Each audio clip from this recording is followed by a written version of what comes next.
إن الحمد لله نحمده ونستعينه ونستغفره ونعوذ بالله من شرور أنفسنا وسيئات أعمالنا من يهده الله فلا مضل له ومن يضلل فلا هادي له وأشهد أن لا إله إلا الله وحده لا شريك له وأشهد أن محمدا عبده ورسوله اللهم صل وسلم وبارك وأنعم على سيدنا وإمامنا وقدوتنا محمد وعلى آله وصحبه وسلم تسليما كثيرا أما بعد فالسلام عليكم ورحمة الله وبركاته.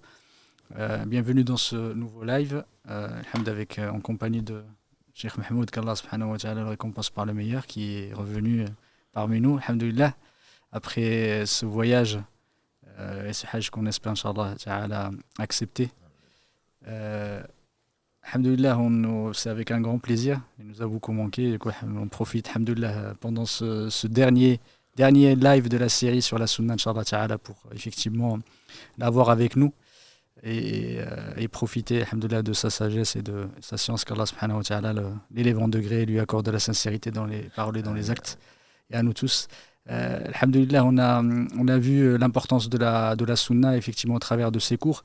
L'idée c'est qu'alhamdoulilah on voit la sunna d'un autre œil, et effectivement le plus important c'est que on met en avant les efforts qui ont été déployés par nos ulama et les érudits pour le service de la sunna, pour mettre en avant effectivement la sunna du prophète alayhi salatu wassalam, qui est un pilier de notre religion et est une des sources principales, et avec le Coran une source principale de la législation.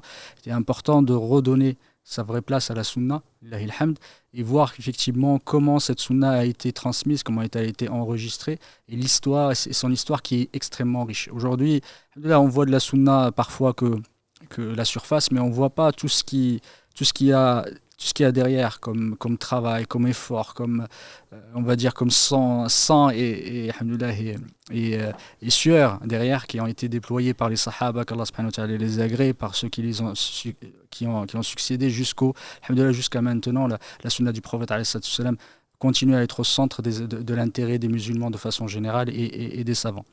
En tout cas, alhamdoulilah, je laisserai Cheikh, Inch'Allah ta'ala, au moins revenir effectivement nous faire un petit mot d'introduction, Inch'Allah ta'ala, parce que ça fait quelques semaines qu'on l'a pas eu parmi nous.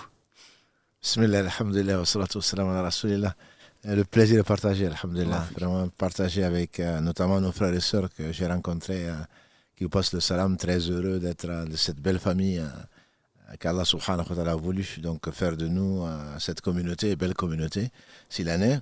Et puis des gens qui suivent donc ces efforts vis-à-vis de la diffusion, et ils en étaient très heureux. On prie Allah subhanahu wa ta'ala que ce soit un bon signe pour nous, c'est qu'il soit une acceptation, un signe d'acceptation dans ce bas monde avant l'au-delà. Donc j'ai rencontré des sœurs et des frères que je ne saurais ici nommer, de différents horizons. Mais vraiment c'était un vrai plaisir qu'Allah subhanahu wa ta'ala accepte leur hajj et facilite également son adoration à ceux qui le désirent sincèrement, sa satisfaction, donc qu'ils aient les moyens ou pas. Et alhamdulillah, le hajj n'est pas une obligation, il faudrait consoler quand même les autres. Il n'est une obligation que pour celui qui a les moyens. Et Allah sait qui a les moyens, mais c'est une très très belle expérience sur laquelle nous reviendrons, Inch'Allah, donc au cours de certains lives. Ensuite, comme tu dis, Mohamed, barakallahu fik, je pense que si on savait le bonheur qu'il y a dans la conservation de la sunna du prophète sallallahu alayhi wa sallam. Qu'est-ce qu'on appelle sunna? Je ne vais pas revenir du tout sur ce que vous avez très bien fait en mon absence. Alhamdulillah, c'est souvent des musulmans, ce n'est que la sunna. Par exemple, on entend ce n'est que la sunna, et réduisant la sunna à sa plus simple expression.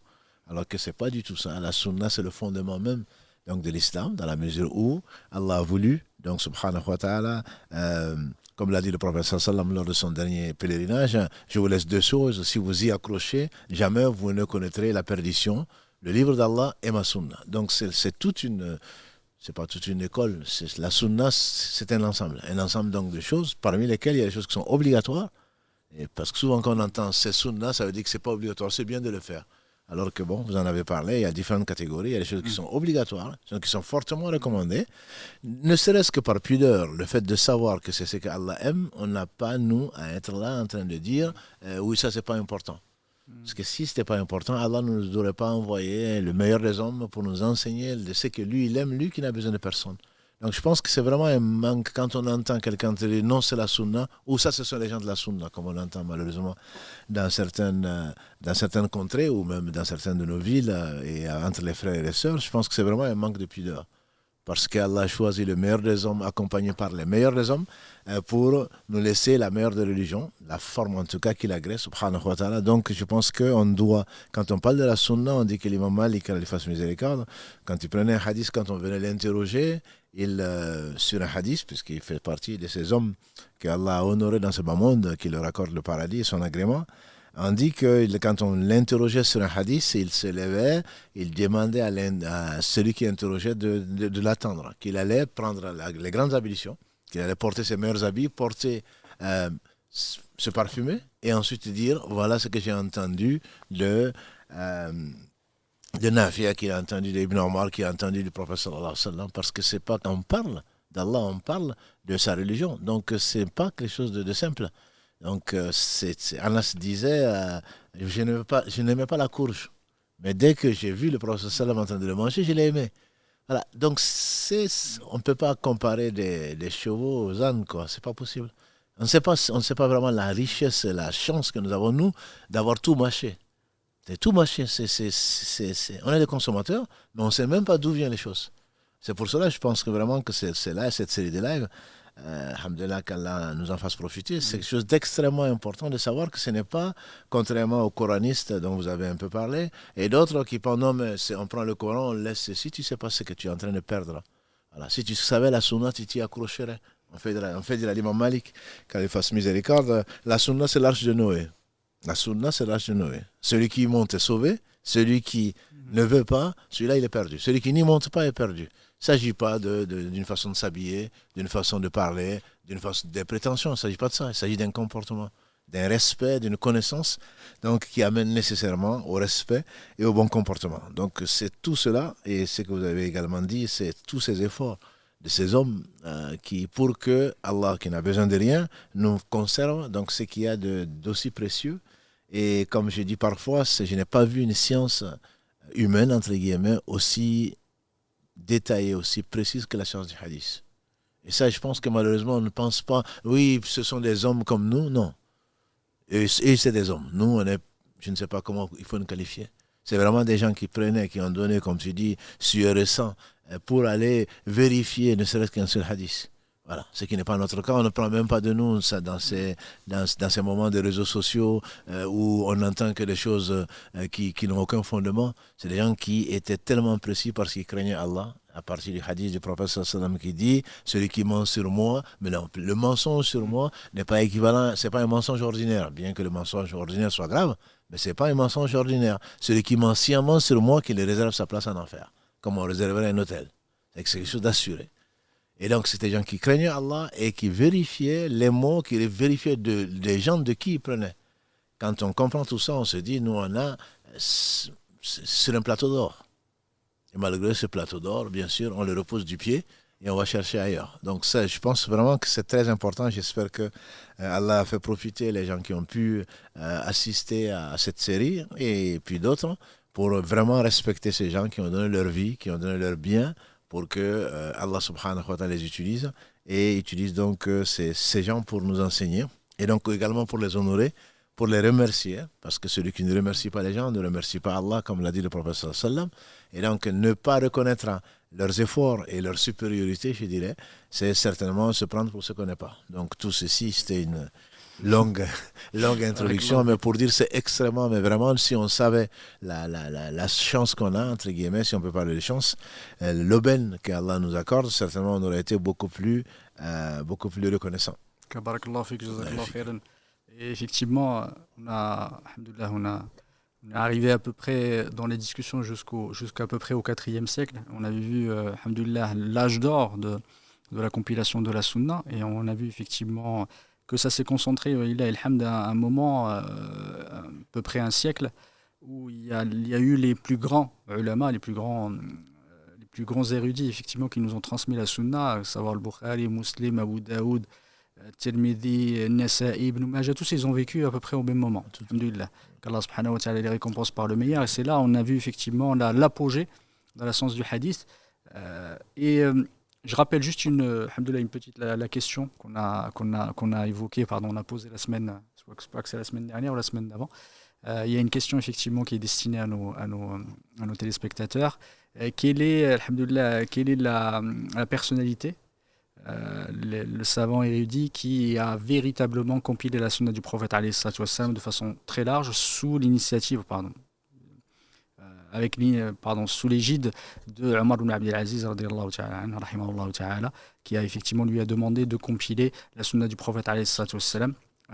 Juste pour vous aider, il y a quelqu'un qui a dit que c'était l'imam Malik. Non, ce n'est pas l'imam Malik, qu'Allah subhanahu wa ta'ala l'a gré, qui a écrit le Muwatta, qui fait partie des premiers livres, même si ce n'est pas le premier à avoir écrit, mais c'est un des premiers livres bien organisés qui a établi les fondements de l'école malikite. C'est effectivement son maître, son cheikh. Inch'Allah ta'ala, voilà, si vous avez la réponse à la question, n'hésitez pas à nous appeler, Inch'Allah ta'ala, après la fin du live Bénillahi ta'ala. Et le livre, effectivement, que j'ai oublié de le prendre, mais alhamd, on va, Inch'Allah ta'ala, on va le rapporter tout à l'heure, Inch'Allah ta'ala. Du coup, alhamdoulilah, après ce siècle, effectivement, qui est l'apogée et l'âge d'or, les ulama, ils ont continué en fait ce travail-là, ce travail de compiler le hadith et de réorganiser dans des compilations. Et on connaît ceux qui ont suivi ce qu'a fait l'imam Bukhari, rahmatullahi ta'ala alayhi, l'imam Muslim, de ne sélectionner que les hadiths qui étaient authentiques. Parmi ceux-là, ceux qu'on connaît le plus, il y en a à peu près 4. Il y a Sahih ibn Khuzayma, rahmatullahi ta'ala alayhi. Effectivement, il y a Sahih ibn Hibban, il y a Sahih ibn Sakan et le Mustadrak al-Hakim. Effectivement, ça, ces 4 livres-là, les 3 qui sont extrêmement connus, c'est Ibn Khuzayma, Ibn Hibban et le Hakim, qui ont vécu à peu près au même moment aussi, juste après ce siècle-là, le siècle d'après. Alhamdoulilah, ils ont voulu, dans leur introduction, de n'introduire ou de ne citer que les hadiths qui étaient authentiques. Mais le ulama, et ça c'est comme tu as dit tout à l'heure, l'importance de l'ilm hadith, c'est que on n'accepte pas ce que quelqu'un déclare. C'est pas parce que quelqu'un dit que son livre est authentique qu'on l'accepte comme ça. C'est une science qui est une science qu'on fait pour Allah subhanahu wa ta'ala et qu'on demande, effectivement, qu'on a fait par Allah subhanahu wa ta'ala et pour Allah subhanahu wa ta'ala. On n'accepte pas la parole des hommes. Du coup, il y a eu une vérification, on regarde à chaque fois. Et ça, c'est une particularité de la science religieuse, la particularité de notre religion, celle de la religion de l'islam, c'est qu'on vérifie, on ne prend pas la parole de n'importe qui. On vérifie quelles sont les sources et quelles sont les preuves de ces dires. C'est pas seulement, il l'a dit dans son introduction, qu'on va accepter. Et malheureusement, beaucoup, on va pas dire des savants, mais plutôt même à une époque où il y a taqlid, effectivement, qui a été l'imitation, qui est apparu, et les gens ne regardent plus, ne critiquent plus. C'est pas dans la critique, c'est pas la critique mauvaise dans un propos, mais c'est la critique constructive. Ouais, c'est l'esprit critique, mais ils ont perdu cet esprit critique et ils sont venus dans l'imitation complète. Ils prennent à chaque fois ce que leur cheikh leur dit sans regarder et sans demander une preuve, sans effectivement être tout en étant bienveillant, tout en ayant un bon comportement. Et également, ça se retrouve aussi dans pas mal d'entre nous, qu'Allah subhanahu wa ta'ala nous réforme. On prend des livres parfois parce que la personne a dit une telle chose, que directement on prend sa parole pour argent comptant et on commence à la diffuser sans faire attention, effectivement, sans même savoir qui a écrit. On lit des livres, on regarde, mais c'est bien écrit, alhamdoulilah, il parle d'Allah et de son prophète, alhamdoulilah, on prend, effectivement, il n'y a pas de problème. Du coup, il faut faire très très attention et prendre exemple sur ces ulama. Ils n'acceptaient pas, même si effectivement ces gens-là, comme Ibn Khuzayma rahmatullahi ta'ala alayhi, était un grand savant, il a dit qu'effectivement il prenait les hadiths étaient authentiques, il vérifiait la chaîne de transmission, etc. Mais il ne prenait pas pour argent comptant ce qu'il disait, du coup il vérifiait derrière lui. Et dans ces livres-là, que ce soit celui d'Ibn Khuzayma, Ibn Hibban, et Mustadrak al-Hakim, les livres, il n'y a pas que des hadiths authentiques, il y a des hadiths aussi qui sont avec un degré moindre d'authenticité qui est le Hassan, mais également il y a du da'if aussi, il y a parfois du mawdu', également des hadiths qui sont faibles et parfois même des hadiths qui sont des mensonges. Du coup, il faut faire très très attention de ne pas prendre tout ce qui est écrit dedans, mais les ulama, alhamdoulilah, ils ont travaillé sur ces livres, ils ont réévalué ces hadiths pour nous montrer effectivement, nous indiquer qu'est-ce qui était faux, qu'est-ce qui est du vrai, qu'est-ce qui est authentique. Ils ont fait ce travail-là. Et Mustadrak al-Hakim, c'est un livre qui est un peu spécial pour comprendre qu'est-ce que le Mustadrak. Le Mustadrak, c'est un peu le rattrapage. Et en fait, Mustadrak, il disait qu'effectivement, il voulait rattraper des hadiths en plus en respectant les conditions de l'imam Bukhari ou l'imam Muslim. Les conditions qu'ils avaient spécifiées dans leur livre, l'authentique de l'imam Bukhari et l'authentique de l'imam Muslim. Du coup, il disait qu'effectivement, il nous rapportait il rapporte dans ses livres des hadiths qui ont été rapportés par Rijal Sahihain, par les narrateurs qui constituent, en tout cas par lesquels ont été transmis le Sahih Bukhari, enfin, été transmis les hadiths de Sahih Bukhari, Sahih Muslim. Du coup, il avait mis cette condition-là, mais certains ulama disent qu'effectivement cette condition n'a pas été respectée tout au long de son livre. Parfois, il y avait des choses qui n'étaient pas sous la condition, en tout cas qui ne respectaient pas les conditions de l'imam Bukhari et ou l'imam Muslim. Et une des raisons pour laquelle les ulama disent que son livre arrive en troisième position, justement après celui d'Ibn Khuzayma, Ibn Hibban, et ensuite, celui d'Ibn Hibban, il arrive en dernier, ils disent qu'il l'a compilé à la fin de son vivant. Il a vécu à peu près 84 ans. Même Al-Hakim, rahmatullahi ta'ala alayh, Nesabouri. Du coup, il avait vécu 84 ans et le livre qu'il avait compilé, c'était encore un brouillon. Il l'avait écrit, il l'avait complété, effectivement, mais c'était un brouillon. Il a juste commencé à le peaufiner, à le corriger, etc. Du coup, le livre, à son début dans le chapitre sur Tahara et sur la purification et sur la salat, sur la prière, était plutôt bon. Effectivement, on voyait qu'il avait fait du travail et ensuite la qualité a commencé à baisser parce que c'était un vrai brouillon. Il n'a pas eu le temps de le terminer parce que c'était à la fin de sa vie. Ça, les ulama ont trouvé effectivement des raisons ou des raisons ou des justifications effectivement qu'il n'ait pas respecté totalement les conditions qu'il avait édictées. Et alhamdoulilah, après ceux qui ont suivi cette méthodologie, celle de n'extraire que dans des livres et n'écrire de livres que sur les hadiths authentiques, il y a d'autres qui ont écrit, ils ont fait comme les érudits, les ulama et les savants qui ont rapporté les sunan, ils ont visé beaucoup plus large avec des hadiths qui étaient authentiques, qui étaient plutôt hassan, plutôt da'if, effectivement, mettant tout le temps en avant la chaîne de transmission. C'est très très important pour ces ulama-là, parce que pour eux, dans le principe, man asnada faqad ahal, disent les ulama, c'est que dès le moment où il a mis sa chaîne de transmission, sa responsabilité est dégagée. Parce que pour lui, il l'a rapporté d'un tel, il l'a dit de qui il l'a rapporté. Parfois, quand c'était extrêmement faible ou des hadiths qui étaient des mensonges pour eux, il le disait. Il le spécifiait quand même, parce que on ne peut pas rapporter un mensonge du prophète sans l'avoir déclaré, sans l'avoir dit. Parce que on fera partie, comme tu as dit, barakallahu fik, on ferait partie des menteurs sur le prophète. Il faut faire très très attention là-dessus. Il y a eu l'imam Bayhaqi, rahmatullahi ta'ala alayhi, Daraqutni, qui sont venus, c'était à peu près à la même époque. Et également, il y a l'imam Tahawi, également. Il y a un de ses livres qui s'appelle Sharh Mushkil al-Athar. Vous voulez parler un peu spécifiquement de ce livre, qui est très intéressant dans une des disciplines de la science du hadith, qui est Mukhtalaf al-Hadith. Qui est Mushkil al-Hadith ou Mukhtalaf al-Hadith, c'est les hadiths divergents. Il a écrit un livre qui fait plusieurs tomes. Où à chaque fois, il prend deux hadiths qui sont authentiques et il essaye effectivement de faire pas un compromis, mais de trouver les moyens de les accorder. Parce que parfois, ils sont d'apparence contradictoires. Pour lui, le Mukhtalaf al-Hadith n'est valable que sur les hadiths qui sont déclarés authentiques. Un hadith authentique et un hadith faible, il n'y a pas de discussion. Un hadith authentique, il prend le dessus et il ne rentre pas dans cette catégorie-là. Pour lui, dès le moment où deux hadiths sont authentiques, il y a plusieurs façons, plusieurs méthodes pour pouvoir les réconcilier ou parfois pouvoir mettre en avant un par rapport à l'autre. Effectivement, combien le nombre de personnes qui l'ont rapporté. Le premier critère, c'est l'historique.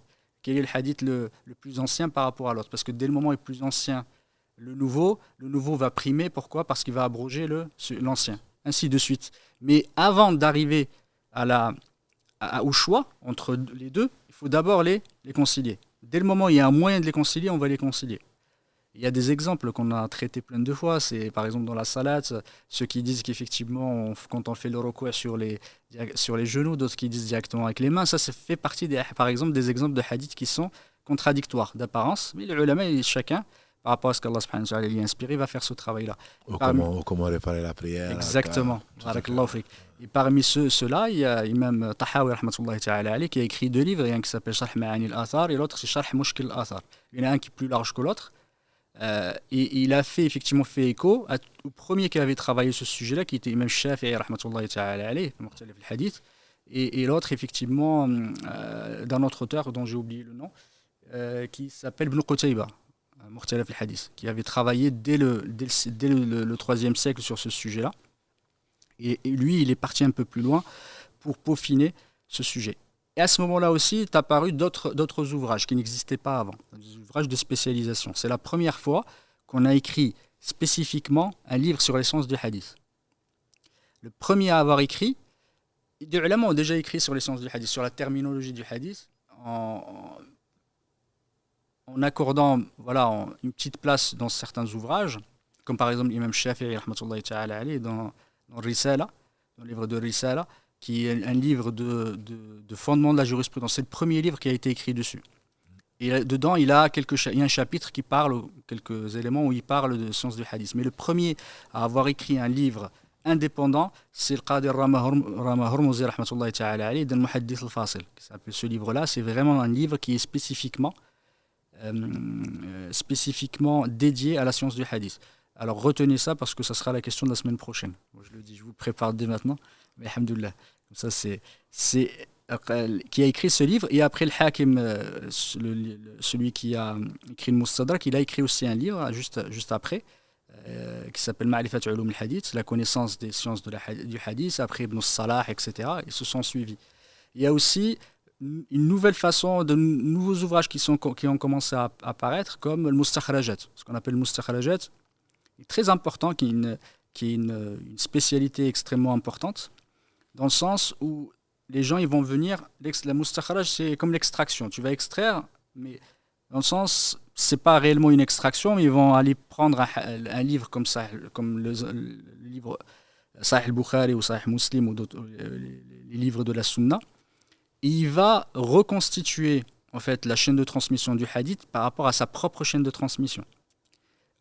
En fait, en ayant le même, en fait, en rejoignant avec l'auteur principal, en se rejoignant à son cheikh ou le cheikh de son cheikh. Par exemple, par exemple, un qui va rapporter de l'imam Bukhari rahmatullahi ta'ala alayhi, qui va rapporter de son cheikh, Ibn Ma'in ou d'autres. Lui, il va écrire, effectivement, il va venir avec sa propre chaîne de transmission jusqu'à ce qu'il arrive au cheikh Ishaq ibn Rahawi, il va arriver au cheikh de Bukhari et ensuite continuer, ou au cheikh du cheikh. L'intérêt, c'est qu'on puisse avoir toutes les chaînes de transmission pour avoir potentiellement des ajouts qui n'existaient pas dans la version d'un auteur, de pouvoir vérifier les chaînes, effectivement, est-ce que la chaîne vérifier certains auteurs, parfois parce que l'auteur de celui qui va écrire, il va rapporter de son cheikh sans le citer. Ou par exemple en disant an, c'est-à-dire sans avoir déclaré réellement qu'il l'a rapporté de son cheikh. Et le fait d'avoir une autre façon de le faire, on va vérifier que vraiment la transmission a bien été faite de façon claire et bien déclarée. Du coup, il y a une façon effectivement de travailler la sunna pour pouvoir avoir le plus une cartographie la plus large possible des chaînes de transmission des ahadiths. Tout ça pour le service de la sunna et pour apporter effectivement un service à la sunna du prophète. Ça, c'est une des spécialités, un des ouvrages qui est apparu à ce moment-là. Il y a aussi les livres de compilation de livres. Avant, chacun il écrivait le livre. À ce moment-là, on a commencé à compiler, par exemple, compiler le Bukhari Muslim. C'est pas du copier-coller qu'il faisait. Il n'y avait pas d'internet à cette époque-là. Il n'y avait pas internet. On prenait pas le livre après on le collait avec l'autre. On prenait les deux, on réorganisait, on enlevait tous les asanides où il y avait de la répétition. On faisait tout un travail de jama' bain sahihain, par exemple, le Humaydi ou d'autres qui ont fait l'Ishbili, d'autres ulama. Il y a également j'ai parlé tout à l'heure, il y a le mustakhraj de Abu Awana, le mustakhraj d'autres qui ont existé effectivement à ce moment-là. Ils ont commencé à travailler tout cet héritage qu'ils ont eu juste les siècles avant, en commençant à travailler, à écrire des livres sur les rijal, sur toutes les chaînes de transmission des livres des Sunan, de Bukhari, de Muslim, de pouvoir écrire leur biographie, les caractères de ces personnages. Ils ont vraiment travaillé tout cet héritage-là. Et ça, c'est quelque chose qu'il faut leur... comment dire, c'est un mérite important. Parce qu'ils ont réellement assis la science du hadith, ils ont travaillé toute cette sunna, alhamdoulilah, que tout en la peaufinant, tout en apportant des précisions supplémentaires, du travail supplémentaire. Et c'est quelque chose, alhamdoulilah, maintenant, qui est beaucoup plus facile à faire aujourd'hui avec l'Internet, avec les ordinateurs. À l'époque, il n'y avait pas. Effectivement, il y en a qui travaillaient, ils faisaient par exemple les livres, ils écrivaient les livres, ce qu'on appelle l'atraf. L'atraf, ils prenaient un bout d'un hadith, et ensuite, il citait tous les ulama, tous les muhaddithines qui l'ont rapporté. C'est à peu près la recherche qu'on fait maintenant sur Internet. Tu recherches, après, tu as tous les... Et ce travail-là, il le faisait manuellement. Et à chaque fois, quand tu revenais, tu cherchais ce hadith, en allant dans leur livre, tu cherchais effectivement ce hadith, prenais juste un bout par lequel tout le monde le connaît. Par exemple, Innamal a'malu binniyat, ils vont mettre Innamal a'malu binniyat, ils vont pas mettre tout le livre, tout le hadith, ils vont juste le bout qui est connu. Et ensuite, il va dire qu'il a été rapporté par un tel, dans tel livre, dans tel livre, dans tel livre, dans tel livre. Et ce travail-là, c'était un travail d'années complètes, de décennies complètes. Ça te prenait énormément de temps et ils ne dormaient presque pas, effectivement, pour pouvoir y arriver, parce qu'ils n'avaient pas toutes ces dettes qu'on a aujourd'hui. Aujourd'hui, il y a certains logiciels, tu tapes, tu cherches le mot, tu le tapes. Même, alhamdoulilah, il y a certaines années, pour aller retrouver dans le Coran un certain mot, on se servait de certains livres. Tu vois, celui, par exemple, que tu as, que tu utilises. Maintenant, alhamdoulilah, c'est beaucoup plus simple. Tu tapes maintenant le mot, alhamdoulilah, tu te dis dans quel endroit, voilà, ça devient de plus en plus simple. Mais ça ne veut pas dire que ça crée de nous des savants. C'est plutôt, ça crée de nous des gens qui sont plutôt feignants.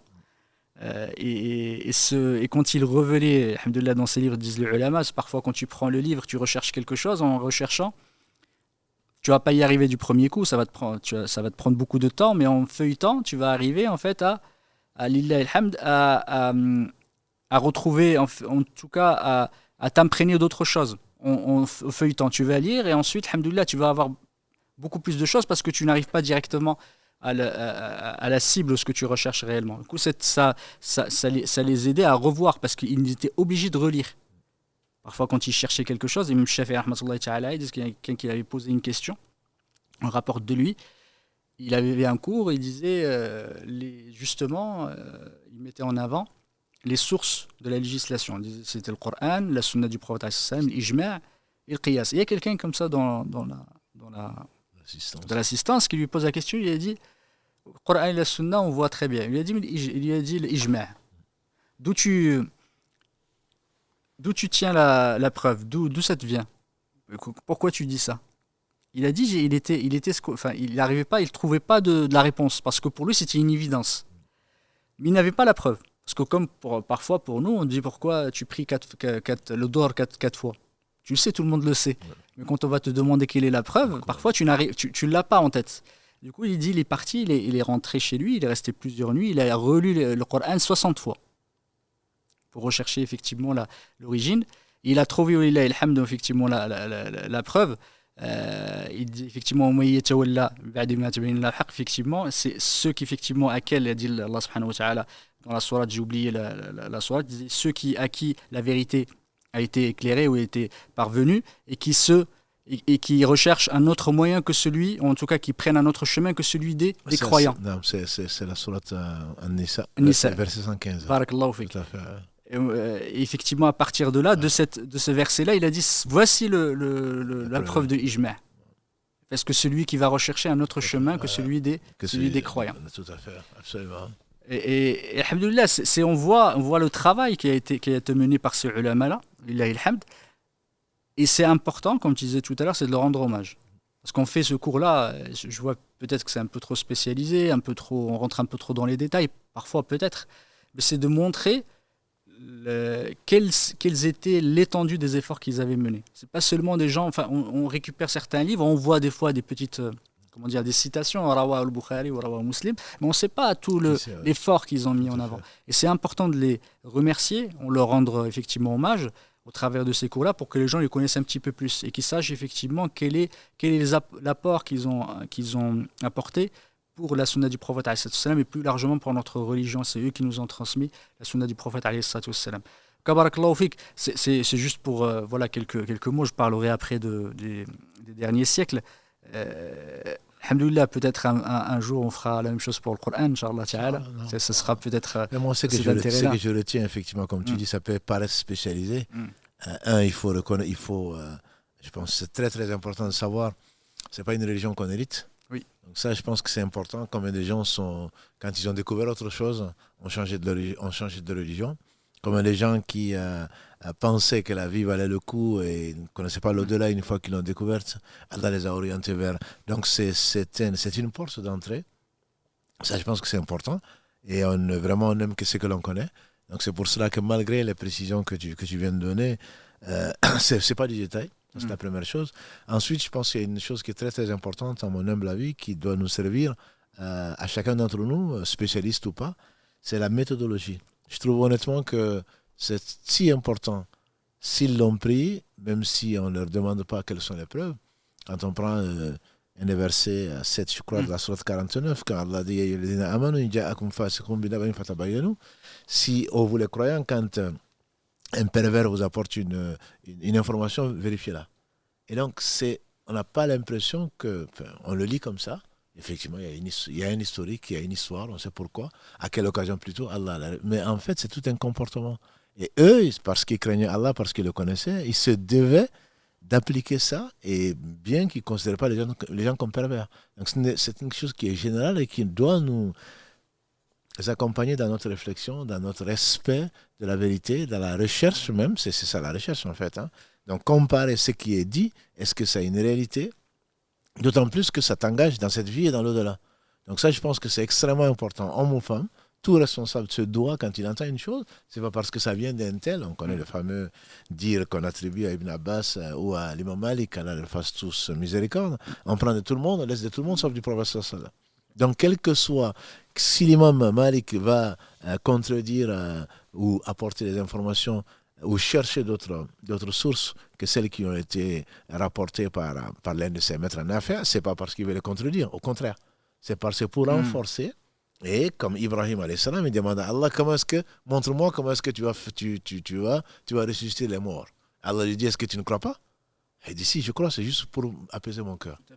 Donc je pense que ça, c'est un devoir d'un point de vue scientifique, d'un point de vue intellectuel, que chacun d'entre nous enrichisse sa religion, sa conviction, pour aller vers la certitude. Et ça, je pense que c'est un devoir, c'est pas une remise en cause de ce que les parents ont dit. Oui, mais tu doutes de ce que j'ai dit. Non, c'est pas du tout ça. Je vais enrichir, je vais être encore plus convaincu. Et ça, je pense que pour les intellectuels que nous sommes, ou dont nous nous proclamons, en tout cas, je crois que c'est très, très important. Et l'autre chose que j'ai retenue également de ce que tu as dit tout à l'heure, c'est le fait de trouver toujours des excuses ou des conciliations. Quand on parle de Mustadrak, l'imam Al-Hakim, c'est comment se fait-il? Il a prétendu ceci, il a fait ceci, alors qu'en réalité, c'est comme si on prenait une base de données et ensuite on va trier.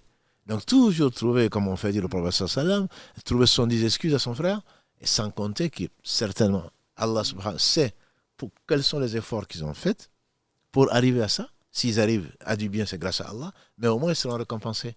Et donc ça, je pense, dans notre démarche aussi, quand on prend, c'est pas parce qu'on trouve qu'un hadith est faible, ou qu'on va dire dans le Bukhari, on trouve 4 hadiths discutables, qu'on va dire, ah oui, mais ce ne sont que des hommes, certes, mais ça part d'une démarche consciente, une démarche de piété, pour ne laisser à la fin aux gens qui sont après nous, chacun d'entre nous a une responsabilité. Je pense qu'il ne faut pas l'oublier, on n'hérite pas, entre guillemets, de la religion, comme j'ai dit tout à l'heure. Chacun d'entre nous, c'est comme Allah nous utilise comme des filtres. Et je pense qu'il ne faut pas oublier, si j'entends quelque chose aujourd'hui, cette émission, si je la transmets à un ami, à une femme, à un enfant, je dois la transmettre de la meilleure des façons. Et pas rabâcher, entre guillemets, ce que j'ai entendu, je te l'ai récité. Non, parce que j'ai une part de responsabilité. Et comme on sait, c'est la religion d'Allah. Donc si j'ai entendu ou je sais qu'il y a des divergences sur une chose, mieux vaut que je ne la transmette pas pour ne pas la polir, pour ne pas la polluer.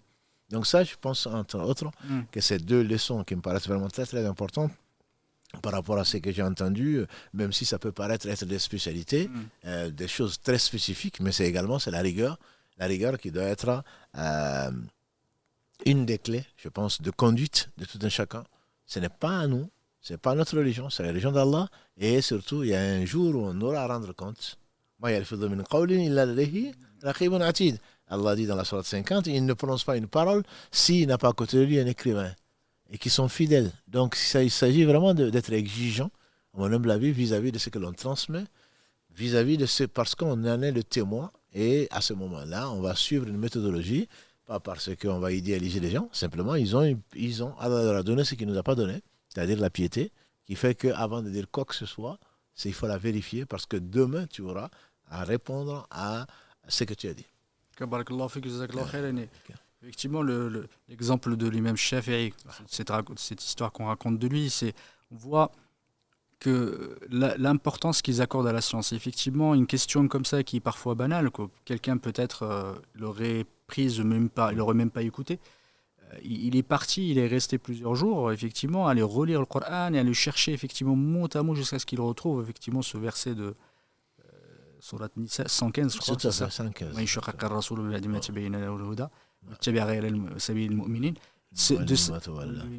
Du coup, il est parti et retrouvé effectivement ça pour revenir, pour le dire effectivement à la personne. Il dit ça y est, j'ai retrouvé. C'est pour ça d'ailleurs qu'il est contradicteur. Oui. Il voulait.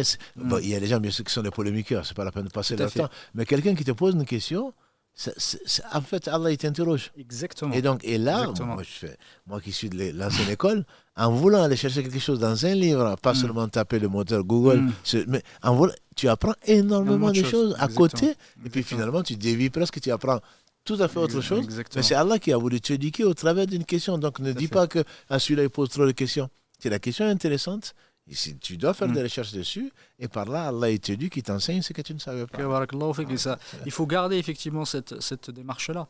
Et cette démarche, nos pieux prédécesseurs nous l'ont montré, ils nous ont montré le chemin par lequel on doit passer, c'est toujours mettre des efforts. Parce que la science n'est pas quelque chose de simple, elle s'apprend parfois, alors on ne va pas dire vite, ça s'apprend difficilement, et elle part très très vite. Effectivement.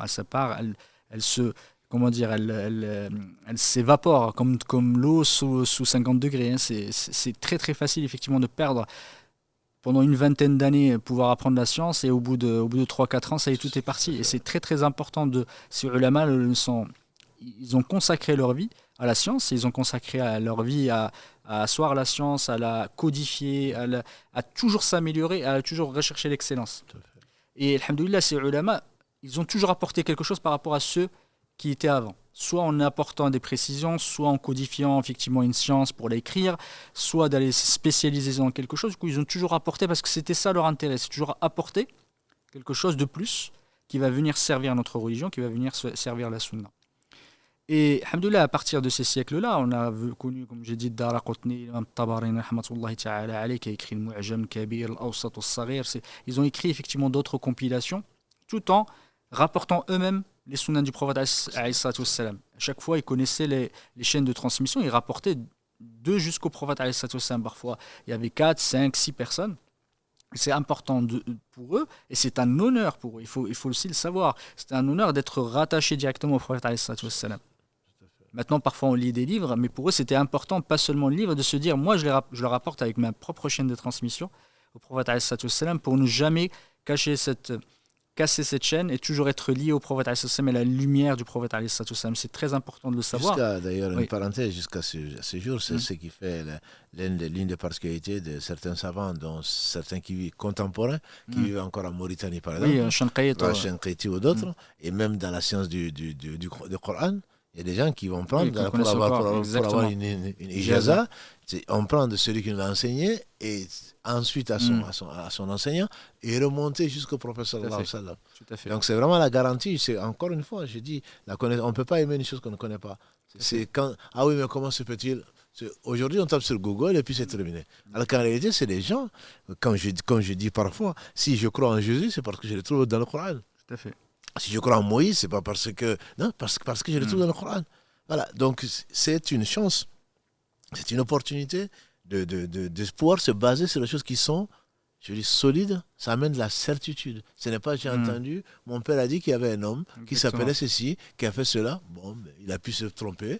Peut-être que c'est une vision.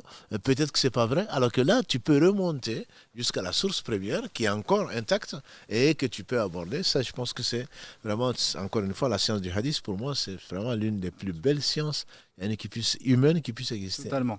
Barakallahu fik d'avoir effectivement mis en avant l'importance de la science du hadith. Et à ce moment-là, alhamdoulilah, effectivement, ils ont suivi, ils ont continué à apporter leur science, à apporter des efforts importants pour la compilation, pour le soin autour de la sunna, le soin apporté à la sunna du prophète alayhi salatu wassalam. Et on a connu un tournant à partir du 5e siècle où l'histoire de l'islam a connu des rebondissements. Il y a beaucoup de fitan, beaucoup d'épreuves, des calamités, des éléments qui ont basculé en fait la science vers le déclin, qui a commencé un petit peu avant le 5e siècle. L'imam Baghawi, rahmatullahi ta'ala alayhi, qu'on surnomme Muhyi Sunna. Muhyi Sunna, c'est celui qui a revivifié la sunna du prophète alayhi salatu wassalam. Il le disait lui-même quand il a écrit son livre qui s'appelait Sharh Sunna lil Baghawi, Sharh Sunna, l'explication de la sunna, qui est un livre de compilation. Mais un livre de compilation, mais aussi un peu de fiqh. Effectivement, il rajoutait de la jurisprudence, il expliquait les avis des ulama sur les questions.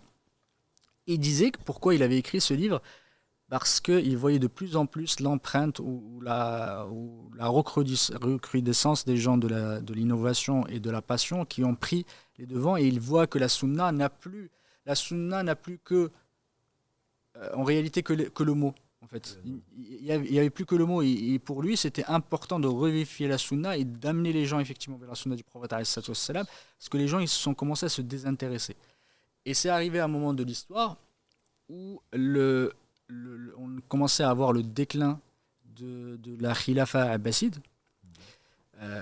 à cause, premièrement, une des premières causes effectivement du déclin, c'est que les Turcs, on ne parle pas des Turcs maintenant qui sont en Turquie, c'est les Turcs effectivement qui sont venus d'Asie centrale, ils ont commencé à prendre le pouvoir. Et juste après, on a vu l'apparition de ce qu'on appelle le Bouayhiyoun. Le Bouayhiyoun, qui est une dynastie qui est apparue en Perse, qui étaient des chiites, qui ont adopté en fait le chiisme. Et ils sont venus, ils sont rentrés en fait à Bagdad. Ils ont pris le pouvoir, non pas pris le pouvoir complètement, mais ils sont rentrés et que effectivement dans les rouages de l'État. Et le rôle du calife n'était plus qu'un rôle d'apparence. En fait, figuratif. Il n'avait plus de pouvoir. C'est eux qui tenaient le pouvoir pendant à peu près 120 ans. Et c'est à ce moment-là qu'on a commencé à avoir vraiment le déclin. On a commencé à avoir la recrudescence, en tout cas l'apparition des bid'ah et des innovations. On a vu également, par exemple, à Bagdad, l'apparition, par exemple, de façon très impunie, l'insulte, le fait d'insulter les sahaba du prophète alayhi salatu wassalam. À ce moment-là, ils ont commencé à insulter partout. Et on a recommencé effectivement à avoir ce qu'on appelle, ils ont commencé à fêter Ashura, à ce moment-là. En faisant tout ce qu'on voit maintenant, c'est à partir de ce moment-là, c'est apparu. Pour la Ashura, pour se remémorer la mort de Hussein, qu'Allah subhanahu wa ta'ala l'agrée. Et ils ont commencé à faire, par exemple, les Eid al-Ghadir, pour Ghadir, etc. Ils ont instauré certaines habitudes, certaines traditions chiites. Et ça a mené, en fait, à une fitna extrêmement grande à l'intérieur de Bagdad entre les chiites et les sunnites. C'est à ce moment-là que ça a commencé vraiment. Et ça a marqué le déclin, le vrai déclin scientifique à ce moment-là. Et ça a été aussi, on va dire, couplé à l'apparition des Ubaydites. Les Ubaydiyoun, qui se sont appelés les Fatimiyoun, les Fatimides. Ouais. Sont pas vraiment, certains ulama ne veulent pas en fait qu'on les appelle comme ça parce que ça relie à un nom. Exactement. De Fatima qu'Allah subhanahu wa ta'ala l'agrée. Et les Ubaydiyoun, qui est le premier à les avoir, effectivement, le fondateur qui s'appelle Ibn Ubaydillah al-Fatimi. La première apparition a été en Tunisie, à la ville de Mehdiya, effectivement, que les Tunisiens connaissent. Effectivement, c'est eux qui l'ont fondé. Et après, ils se sont installés en Égypte après. Et eux, ça a été une vraie calamité pour la science de façon générale et pour la sunna de façon, effectivement, pour la science du hadith, la science religieuse et pour la sunna de façon générale. c'est des gens effectivement que les ulama disent que c'était des batiniyoun qui étaient, voilà, comment dire, ils mettaient en avant le fait que Ubaydullah ou que leur calife était un dieu, parfois même un prophète. Ils racontaient qu'il avait ramené une fois un alim, un savant, deux savants. Ils leur ont dit effectivement, est-ce que tu attestes que le calife Ubaydullah est le prophète d'Allah, le prophète. Il lui a dit, même si il ramenait sur sa droite le soleil et sur sa gauche la lune, et qu'ils disent que c'est lui le prophète d'Allah, je ne le dirai pas.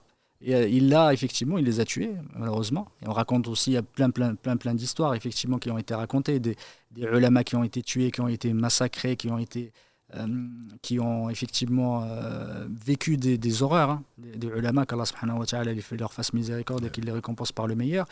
Et c'est à ce moment-là qu'est apparu, par exemple, le Mawlid. Le Mawlid Nabawi, c'est à l'époque des Fatimides. C'est eux qui l'ont instauré. Et d'autres choses. À ce moment-là, on a vécu effectivement une transformation qui a poussé certains ulama à redoubler d'efforts pour remettre la sunna du prophète alayhi salatu wassalam et la sunna rapportée par les sahaba, qu'Allah subhanahu wa ta'ala les agrée dans un contexte extrêmement empreint par le chiisme, de le revenir vers la sunna du prophète alayhi salam rapportée par les sahaba et d'accorder cette importance-là. Et on a connu aussi un événement, ou en tout cas un épisode extrêmement douloureux, c'est les Tatars. Les Tatars qui ont envahi les pays musulmans. Ça a été l'apogée, c'était la destruction de Bagdad. Ils ont détruit complètement Bagdad. Et jusqu'à ce qu'Allah subhanahu wa ta'ala les éloigne. Il les a éloignés complètement du paysage grâce à, effectivement, alhamdoulilah, grâce à certains... grâce à, alhamdoulilah, aux efforts qui ont été déployés. Et une des dernière bataille a vécu effectivement la participation chez Islam ibn Taymiyyah rahmatullahi ta'ala. C'est une des dernières batailles qui était à Damas, surtout effectivement à côté de Damas, pardon. Et il a participé activement à cette bataille-là, et c'était la fin effectivement des Tatars. Et malheureusement, ils ont commis énormément d'atrocités. Ils ont détruit Bagdad, tous les livres ils les ont brûlés, c'était une catastrophe. Également, à ce moment-là aussi, il y a eu beaucoup de divergences, beaucoup de petits États, surtout on a connu par exemple en Andalousie, Moulouk Tawaif, chacun effectivement se battait avec l'autre, c'était très très dur à ce moment-là, et ça a poussé un déclin, et alhamdoulilah, certains ont repris la main. Ils ont déployé beaucoup d'efforts. Mais peut-être, c'est même sûr que ces épreuves-là, ça passe forcément. Allah fait sortir le vivant du mort, le mort du vivant. Et ce n'est pas parce qu'une chose a atteint son apogée qu'elle ne va pas descendre. Justement, c'est une épreuve. Et là, je pense que tu as souligné un point qui est très important, qui est celui des intellectuels. Oui. L'intellectuel n'est pas là, c'est un combattant tous les jours, c'est pour défendre ses idées au prix de sa vie, comme c'est arrivé à beaucoup de... D'ailleurs, quand on prend les différents livres dans n'importe quel domaine, et en fait, ils sont forcément teintés de la situation historique. Mm-hmm. Et ce qui amène les uns et les autres à vraiment travailler, à vouloir défendre coûte que coûte. Parce que ça me rappelle toujours ce fameux hadith qui me plaît beaucoup, où le prophète m'a dit, on m'a montré en songe donc différents peuples, et il a parlé de Moussa alayhi salatu wassalam avec beaucoup. Lui, son groupe, qu'Allah nous compte parmi celui-là, avait énormément de personnes qui a constitué, Inch'Allah, la moitié du paradis. Et il dit, il y a des prophètes qui sont venus, avec eux quelques-uns, et un prophète avec lui personne. Donc ça, je pense que c'est quelque chose d'extrêmement important qu'il faut garder en tête. Et quand on parle de Jama'a, souvent quand on parle de Sunna et Jama'a, on a l'impression qu'on traduit souvent par les gens de la Sunna et du groupe. Alors qu'en réalité, on fait dire à Ibn Mas'ud, quand le groupe, le Jama'a, c'est la vérité même si tu es seul.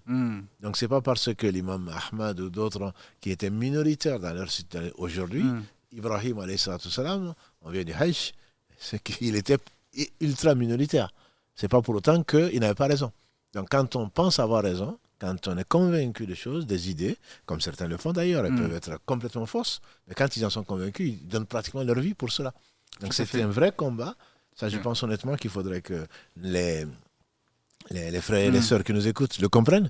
Quand on n'est pas, on ne va pas lâcher ses convictions, notamment religieuses, parce que tout le monde pense parce que ce n'est pas d'actualité, parce que c'est mal vu. Non, je pense que c'est là où Allah subhanahu wa ta'ala veut distinguer les gens qui sont sincères et ceux qui ne l'ont pas. Bon, il y a une masse de gens, bien sûr, la majorité en général, qui suit le faux ou qui suit ce qui est le plus facile, mais il y a toujours eu, et il y aura toujours certainement des gens que Allah subhanahu wa ta'ala a choisi et qui vont défendre le vrai et la vérité, quel qu'en soit le prix. Ça, je pense qu'entre autres, c'est pour cela que ce que l'on voit qui était minoritaire avant dans nos sociétés ou ailleurs, défendre des idées, ils arrivent jusqu'au bout et malheureusement, comment dirais-je, influencer beaucoup de gens. Les intellectuels ont un rôle extrêmement important. Y compris en France aujourd'hui ou ailleurs, nos contemporains, il y a beaucoup d'intellectuels à propos d'une idée qu'ils étaient les seuls à défendre, mais finalement, ils vont en faire un cas national ou je ne sais quoi d'autre, une cause nationale, et finalement, les gens vont finir par l'accepter, même si c'est le faux et tout le monde sait que c'est le faux. Tout à fait.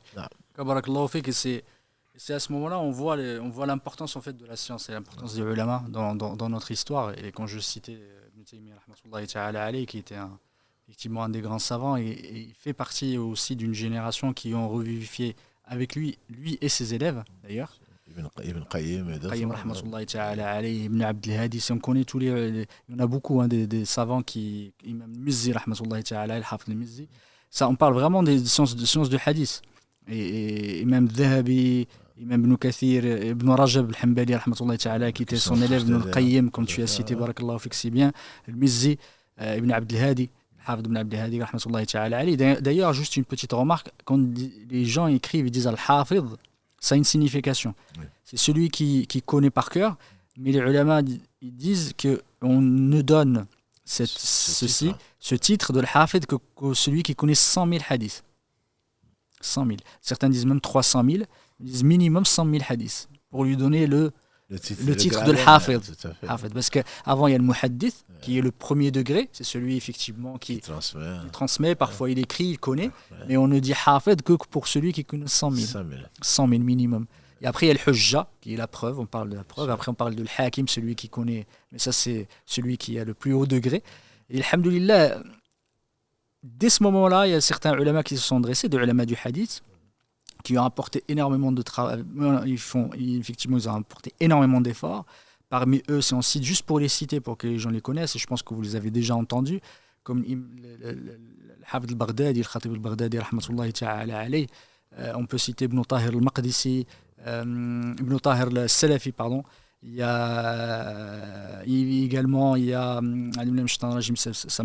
d'autres ulama qu'on pourrait citer qui ont fait énormément d'efforts. Et à ce moment-là, on est arrivé aussi à l'imam Barawi que j'ai cité tout à l'heure. Et après est arrivée la génération de Ibn Taymiyyah rahmatullahi ta'ala avec ses élèves à partir du 8e siècle, 7e, 8e siècle, mais plutôt 8e, 700 et quelques. Et après cela, il y a l'école de l'imam Ibn Shtarajim qui était le maître de Ibn Hajar Ibn Hajar al-Asqalani qui était son maître. C'est l'Iraqi, le Hafid al-Iraqi rahmatullahi ta'ala alayhi, le Hafid al-Iraqi qui a aussi constitué ceux des revivificateurs qui ont remis la sunna, effectivement, qui a fait énormément d'efforts. Et à partir de son école, il y a eu effectivement le Haytami, rahmatullahi ta'ala alayhi, le Haytami, il y a le Hafid al-Busiri également, il y a le Hafid ibn Hajar al-Asqalani qui est extrêmement connu. Ça, c'est arrivé juste au siècle après. Mais tout cela, tous ces ulama-là, ont porté le flambeau.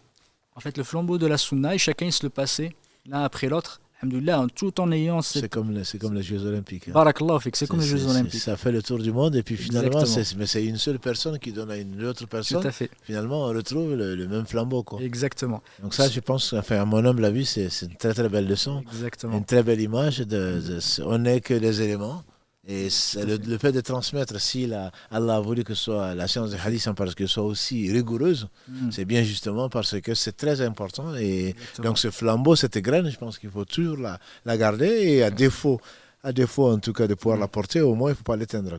Ça, je pense que c'est extrêmement important. Alhamdoulilah, il y en a qui ont gardé qui ont gardé ce flambeau jusqu'à aujourd'hui. Et quand tu parlais tout à l'heure de cet héritage, c'est important de le savoir. C'est un héritage à la fois un héritage important pour la science, c'est un héritage aussi symbolique. Parce qu'on sait que quand tu hérites, tu passes quelque chose. Et que tu veux que tu le passes de façon moins physique.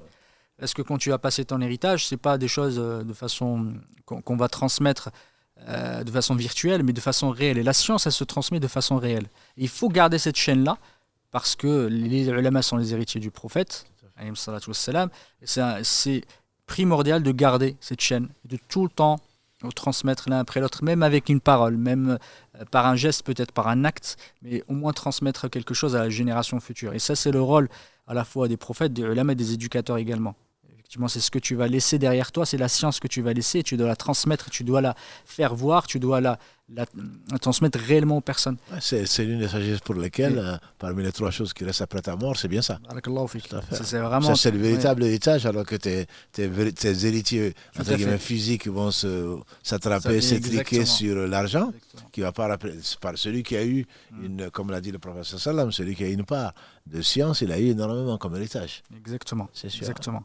Alhamdoulilah, faut dire que chacun, alhamdoulilah, a servi la sunna, et on a vu apparaître, alhamdoulilah, voilà, ces ulama, que ça soit dans le Mashriq, dans l'Orient, que ce soit dans l'Occident aussi. On a cité tout à l'heure ceux d'Orient, comme le Khatib, le Baghdadi, comme on a cité tout à l'heure, comme Ibn Taha al-Salafi, etc. Mais également ceux du Maghreb, qui ont apporté énormément d'efforts à ce moment-là, à des moments de déclin, mais qui ont revivifié la sunna des prophètes, comme l'imam Abd al-Barr, rahmatullahi ta'ala alayhi, al-Qurtubi, Ibn Hazm, il y a Al-Qadi Iyad, il y a l'imam Abu Abbas al-Qurtubi, et d'autres, effectivement, qui ont servi la sunna et qui chacun ont écrit des livres. Ils ont écrit des livres sur la sunna, ils ont servi la sunna avec des angles différents, chacun est venu se spécialiser. On a vu l'apparition, par exemple, de livres qu'on n'avait pas auparavant, des livres spécialisé par exemple dans l'ahkam, hadith l'ahkam, celui comme j'ai cité tout à l'heure, l'imam Abdel Ghani al-Maqdisi, il a un livre qui s'appelle l'ahkam, Abdel Ghani al-Maqdisi, où il y a que les hadiths qui concernent les statuts juridiques. Il y a Ibn Hajar al-Asqalani qui a écrit par exemple Boulough al-Maram bien après, le grand-père de Ibn Taymiyyah qui a écrit le Muntaqa. C'est ces livres-là qui ont été spécialisés dans l'ahkam. D'autres livres, par exemple, sur Targhib wa Tarhib, l'Munziri, que beaucoup connaissent, qui est très connu. C'est à ce moment-là, le Munziri, rahmatullahi ta'ala, fait partie de cette génération après le 5e siècle. Qu'Allah subhanahu wa ta'ala lui fasse miséricorde. Il y a d'autres ouvrages qui sont apparus. Et alhamdoulilah, c'est revenu crescendo jusqu'à ce qu'à peu près le 9e siècle. Et là, ça a commencé vraiment à baisser. Effectivement, après Al-Hafid ibn Hajar al-Asqalani, et cette génération-là, ça a rebaissé. On reverra plus cette époque-là. Ça s'est vraiment arrêté à cette époque-là. Alhamdoulilah, mais c'est toujours vivant. La sunna du prophète, mais ils n'ont pas laissé, alhamdoulilah, ils ont laissé des choses. Et on a vu des stars de la sunna, et si on peut appeler ça des stars, mais plutôt des étoiles, effectivement, de la sunna, alhamdoulilah, qui ont servi la sunna, qui sont très connus, comme le Cheikh al-A'zami, rahmatullahi ta'ala alayhi, comme Cheikh al-Albani, qu'on connaît tous, qui a servi la sunna, qui a effectivement travaillé énormément, comme Cheikh al-Ma'lami al-Yamani et d'autres, Cheikh Ahmed Shakir, Mahmoud Shakir, beaucoup de ulama qui sont apparus à l'époque contemporaine, et qui ont aussi apporté leur touche, effectivement, qui se sont basés et qui se sont inspirés de ce qu'ont fait ceux qui les ont précédés, tout en apportant les touches. Et du coup, alhamdoulilah, le bab l'ijtihad, ou bab l'ijtihad de façon générale, c'est celui de l'effort, est toujours ouvert, alhamdoulilah, pour servir la sunna et pour servir la religion d'Allah subhanahu wa ta'ala, qui ne s'arrêtera jamais jusqu'à ce qu'Allah subhanahu wa ta'ala héritera de cette terre et ce qu'elle contient. Voilà, alhamdoulilah, on est arrivé à 20h29, minute de la fin. Alhamdoulilah, si tu as effectivement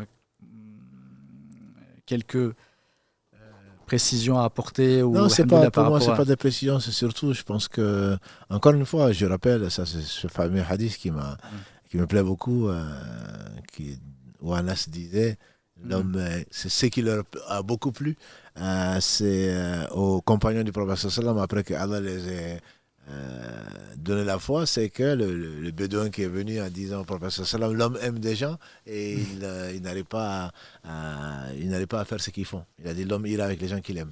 Oui. Donc je pense qu'il faut le garder, honnêtement. Et on ne peut pas aimer ce qu'on ne connaît pas, comme j'ai déjà dit pour la 3e fois dans ce live. Donc aimer, c'est avant tout connaître. C'est la raison, c'est notre C'est une des raisons pour lesquelles on fait ces lives-là, c'est vraiment faire connaître pour aimer. Et je pense que la sunna, celui qui n'aime pas la sunna, n'aime pas l'islam, s'il n'aime pas le prophète sallam, et qu'on doit aimer plus que nos pères et mères, nos enfants, plus que nous-mêmes.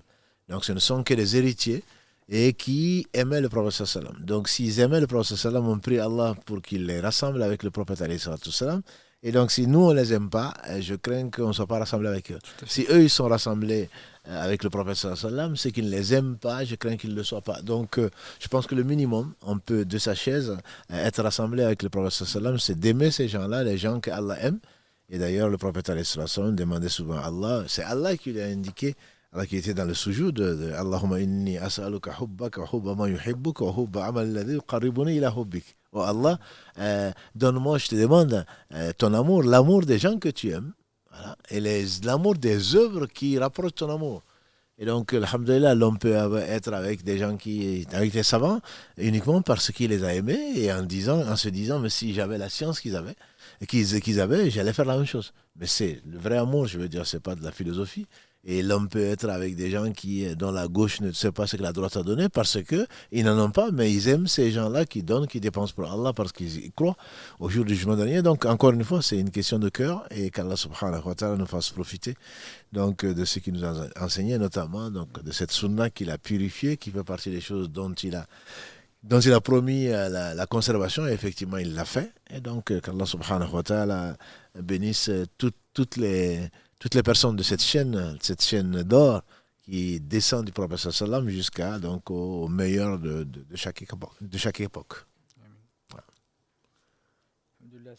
Salam alaikum. Salam alaikum, Cheikh Mohamed. Salam alaikum wa barakallahu fikoum. En tout cas, pour ces échanges, alhamdoulilah, très très enrichissants.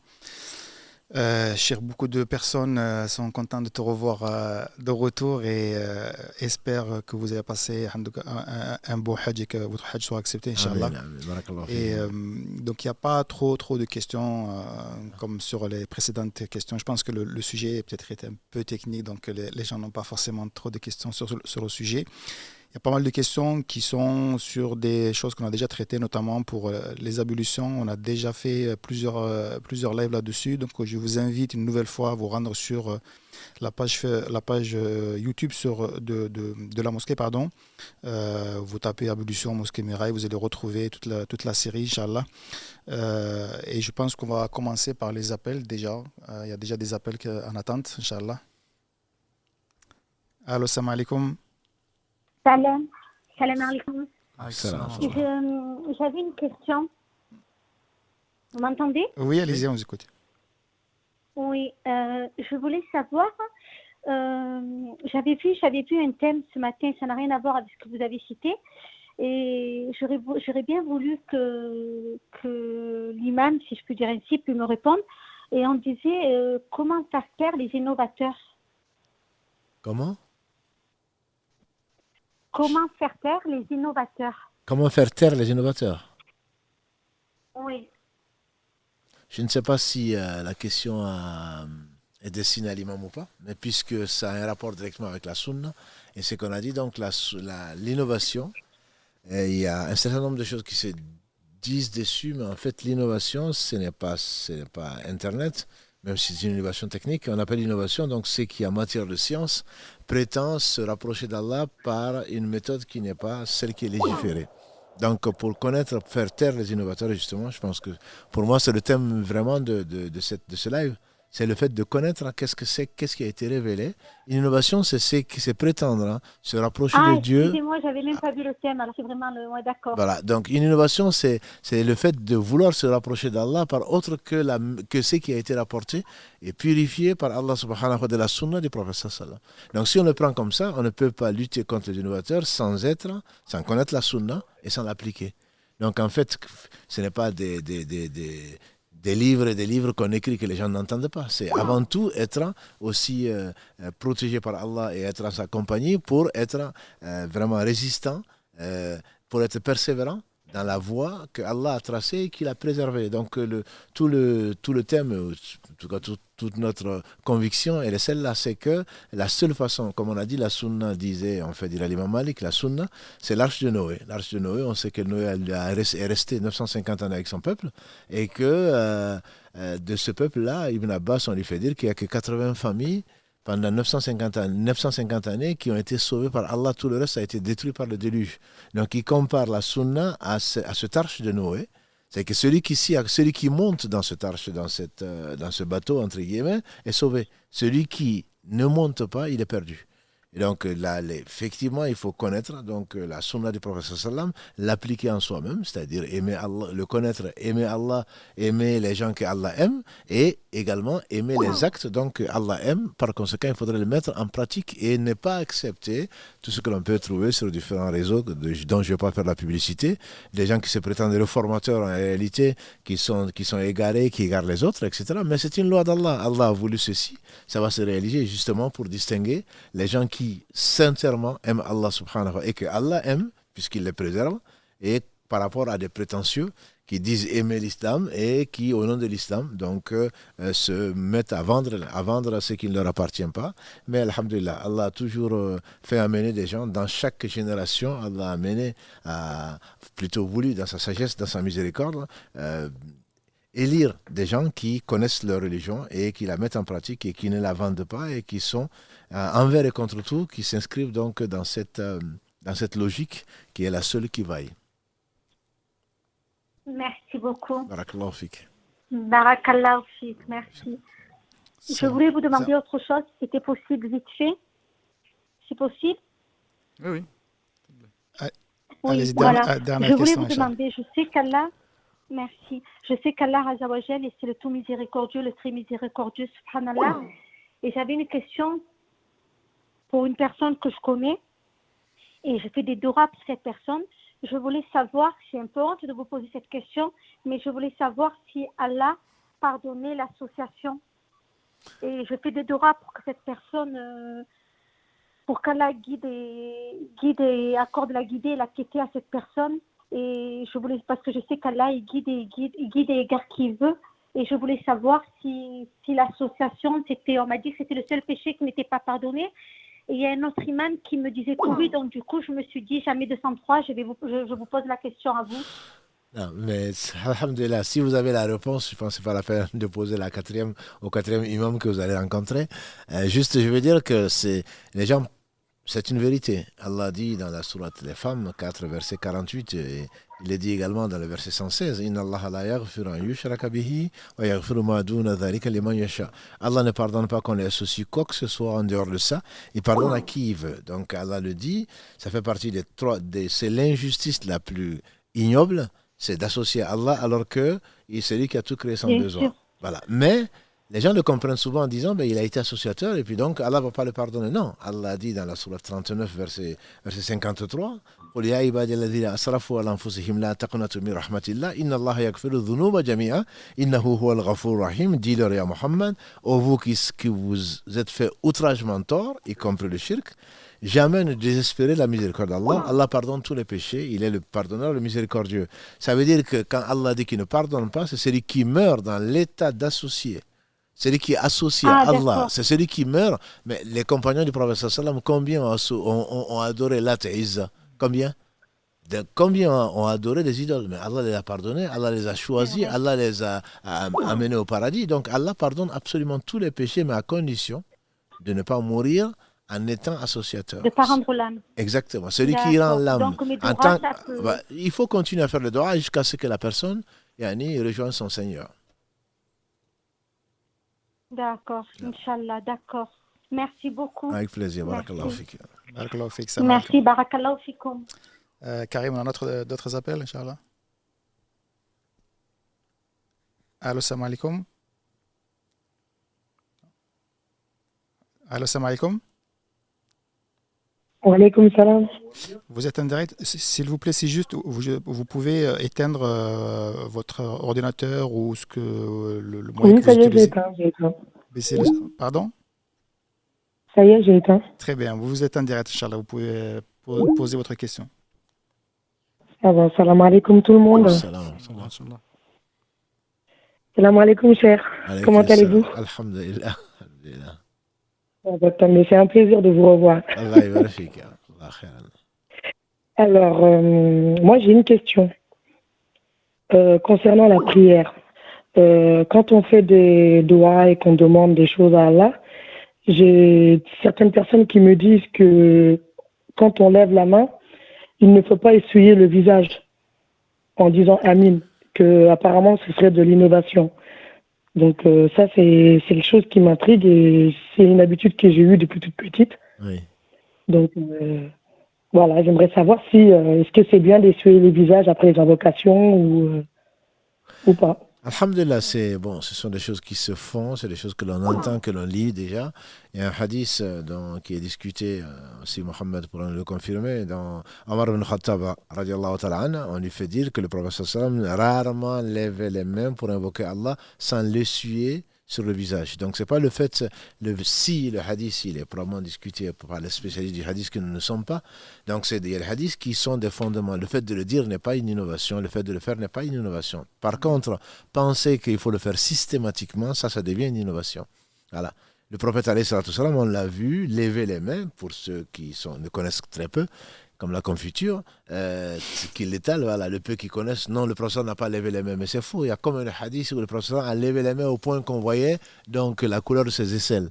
Quand on lève les mains, c'est qu'on est pauvre et on invoque Allah, on lève les mains et on demande à Allah, et Allah est pudique et Allah ne renvoie pas des mains qui sont vides. Donc c'est d'où l'incitation à lever les mains quand on est vraiment sincère, à implorer même Allah. Donc tout ceci fait partie de la sunna. Par contre, on ne l'a pas vu effectivement lever les mains quand il était sur le mimbar le vendredi en train de faire un prêche. Là, il levait juste le doigt. Donc c'est ça la sunna. Mais celui qui le fait ne veut pas dire qu'il a fait une innovation puisqu'il ne savait pas. Une innovation, comme l'a dit la sœur tout à l'heure, une innovation c'est quelque chose que l'on fait exprès et on sait que le prophète ne l'a pas fait, mais on pense que c'est mieux pour nous rapprocher d'Allah. Il y a beaucoup de gens qui font des choses qui sont des innovations, mais qui ne sont pas des innovateurs. Parce que ce n'est pas eux qui l'ont inventé et ils ne savent pas non plus que c'est mauvais. C'est la raison pour laquelle on essaye de partager le peu de science qu'on a. Et donc, le fait de ramener, d'essuyer son visage, le hadith est discuté par les spécialistes du hadith, mais il ne faut pas le faire en tout cas tout le temps si on doit le faire. S'il y a des divergences dessus, on peut ne pas le faire, mais dans tous les cas, on ne peut pas appeler ça une innovation comme certains s'amusent à le dire. D'accord. Parce que moi, j'ai commencé à m'inquiéter parce que bon, j'ai appris comme ça. Mes parents, ils m'ont appris comme ça. Même quand j'ai fait de l'école coranique, j'ai appris comme ça. Et ça m'avait vraiment perturbée. Alhamdulillah, de toute façon, on apprend tous les jours. Hein. On apprend tous les jours, à commencer par nous-mêmes. Hein. Rien qu'en préparant ce live-là, on apprend énormément de choses. C'est Allah qui nous enseigne. Donc, c'est pas le fait que mes parents aient fait ça et que finalement je découvre que ce n'est pas ça, c'est pas grave. Ce n'est pas grave, au contraire, je remercie mes parents, je remercie avant tout Allah, mais je remercie également mes parents de m'avoir appris ce que je ne savais pas. Maintenant, on prend de tout le monde, comme on a dit dans l'émission, on prend de tout le monde, on laisse de tout le monde sauf du prophète sallallahu alayhi wa sallam. Si on est sûr que le prophète sallallahu alayhi wa sallam ne l'a pas fait, dès qu'on le sait, on l'abandonne, mais ça ne veut pas dire qu'on a régné son passé, au contraire. Au contraire, ça veut dire qu'on suit la vérité et c'est ce qui est demandé, sinon ça devient de l'orgueil. D'accord. Et merci pour la réponse. Et j'ai une deuxième question. Alors, la deuxième est que mes frères et sœurs et moi avions cotisé pour que mon père puisse faire le Hajj. Mais bon, alhamdoulilah, pour la grâce d'Allah, il a été rappelé. Et du coup, il n'a pas pu le faire. Donc, nous, on nous a informé que l'argent que nous avions cotisé ne pouvait être dépensé pour autre chose que pour lui. Donc du coup, nous, on s'est dit que soit on engage une personne qui puisse faire le Hajj pour lui, qui s'y trouve déjà là-bas, mais je voudrais savoir le montant que nous, on a cotisé, c'est le montant du voyage entre Paris et la Mecque. Et du coup, on nous a dit que si ça a été cotisé pour lui, toute cette somme est pour lui et pour mon père normalement. Donc du coup, nous, moi j'ai un cousin qui se trouve au pays, à la Mecque, pardon, qui lui compte faire le pèlerinage, Inch'Allah, l'année prochaine pour mon père. Mais l'argent restant, on devra donner à d'autres personnes ou la famille récupère l'argent ou c'est considéré comme un dû. On ne sait pas trop quoi faire en fait. Mais l'argent que vous aurez, ce qu'il faudrait voir, c'est que Allah a décrété que votre père ne verrait pas la Mecque. Et qu'Allah lui fasse miséricorde, c'est qu'à tous les croyants décédés. Donc, ce n'est pas un souci, entre guillemets. S'il a voulu le faire, vous avez voulu le faire, Allah a décrété autre chose, mais on accepte le destin tel qu'il est. Ça, c'est la première des choses. La deuxième chose, c'est que si vous l'avez donné à votre père, ça devient un héritage à vous. Si vous ne l'avez pas donné à votre père et que voilà, si c'est à son décès que vous l'avez fait, mieux vaut amener donc votre vœu jusqu'au bout. Vous pouvez, si ça sert au pèlerinage et à autre chose, vous pouvez faire le pèlerinage et vous pouvez dépenser le reste avec l'intention, soit pour creuser un puits, soit pour autre chose. Ce n'est pas forcément à votre cousin qui va avoir le bénéfice de l'argent. Non, votre intention était de le dépenser pour le Hajj. Allah a voulu que ce soit pour le Hajj plus autre chose. Cet argent-là, je vous conseillerais très fortement d'en faire profiter, soit un orphelinat, soit de creuser un puits, soit de faire du bien avec l'intention donc que ça profite à votre père et Inch'Allah, ça lui profitera. Ouais, ok. D'accord. J'ai compris. Merci, barakallahu fik. Allah yubarfik. Mohamed, est-ce que tu pourrais répéter la question concernant notre petit jeu avant d'enchaîner sur notre appel, Inch'Allah? La question étant, quelle est la personnalité musulmane parmi nos érudits, nos savants, qui était le premier à avoir compilé de façon large et de façon précise la sunna du prophète alayhi salatu wassalam sous l'égide ou la demande de Omar ibn Abdel Aziz, qu'Allah subhanahu wa ta'ala l'agrée et lui fasse miséricorde. Barakallahu fik. Juste peut-être montrer le numéro, le livre oui, à gagner. Voilà. Ça peut peut-être inciter les frères et les sœurs à appeler. Alhamdoulilah. Et donc on va enchaîner, Inch'Allah, sur un autre appel. Voilà. Allô, salam alaikum. Alaikum salam wa rahmatullah. Vous êtes en direct, Inch'Allah. Barakallahu fikoum pour les cours. Imam, je suis contente de ton retour, qu'Allah accepte ton hajj. Amen, barakallahu fik. Je voudrais, si possible, répondre à la question de la semaine dernière. Est-ce que ce serait l'imam al-Zuhri, radiyallahu anhu? Barakallahu fik, exactement. C'est ça. C'est Ibn Shihab az-Zuhri, qu'Allah subhanahu wa ta'ala lui fasse miséricorde, qui est premier. C'est pas le premier à avoir écrit. Effectivement, il y a eu des écrits, des essais bien avant, même à l'époque des Sahaba, mais c'est le premier à avoir largement écrit la sunna du prophète alayhi salatu wassalam, c'est Imam Zuhri, effectivement. Exactement. Du coup, il y a le frère le frère Karim, voilà, c'est bon, il a pris effectivement vos coordonnées, il va vous appeler pour vous envoyer le livre, Inch'Allah ta'ala. En tout cas, barakallahu fik pour cette bonne réponse. Je sais pas si vous aviez des questions, une question à côté, ou c'était juste pour répondre répondre à la question, pardon. Oui, c'était pour essayer de répondre à la question. Alhamdulillah. Mission accomplie. Félicitations. Parce que j'en profite juste par rapport à ça, comme tu l'as si bien précisé, l'imam az-Zuhri rahmatullahi ta'ala a fait ça. Et certains disent oui, mais le coraniste ou ceux qui se prétendent ces ignorants, en train de dire oui, mais le prophète a interdit d'écrire, etc. Ce sont des choses, quand on ne sait pas, mieux vaut apprendre. Comme l'a dit le prophète, n'est-ce pas, que le remède de l'ignorance, c'est d'apprendre. Il a été établi de façon indiscutable par les voix qui ont été bien vérifiées que, entre autres, Abdallah ibn Amr ibn As savait écrire, et le prophète un jour il lui a dit j'écris, je me permets d'écrire parce qu'il savait écrire quand tu es en colère comme quand tu n'es pas en colère. Il a dit écris, parce que même quand je suis en colère, je ne dis que la vérité. Voilà, donc ce sont des choses qui ont été au début. On sait que dans l'histoire, la sagesse, disent les savants, c'est qu'on retient que le Coran. Le prophète a permis des choses et Allah sait, subhanahu wa ta'ala, où mettre le bien. Et donc, il a voulu que ce soit des choses qui ne soient ignorées que des gens qui sont ignorants. Voilà. Et juste une petite remarque par rapport à ça, et ça fait peut-être partie de l'esprit un peu du cours, par rapport à la sœur qui a posé la question tout à l'heure sur le fait de s'essuyer effectivement la main après le dua, que certains font. Tu as fait une très très bonne réponse, barakallahu fik, qu'Allah te récompense par le meilleur. Je ne suis pas là pour juger effectivement ta réponse qui est excellente, mais l'idée c'est toujours vérifier effectivement avant de parler. Et chacun, alhamdoulilah, tu as si bien dit, c'est pas parce que quelqu'un fait une innovation déjà qu'il est innovateur. Et cet acte-là en soi, est-ce que c'est une innovation ou pas, comme alhamdoulilah, certains ulama, comme tu as dit, se basent sur un hadith.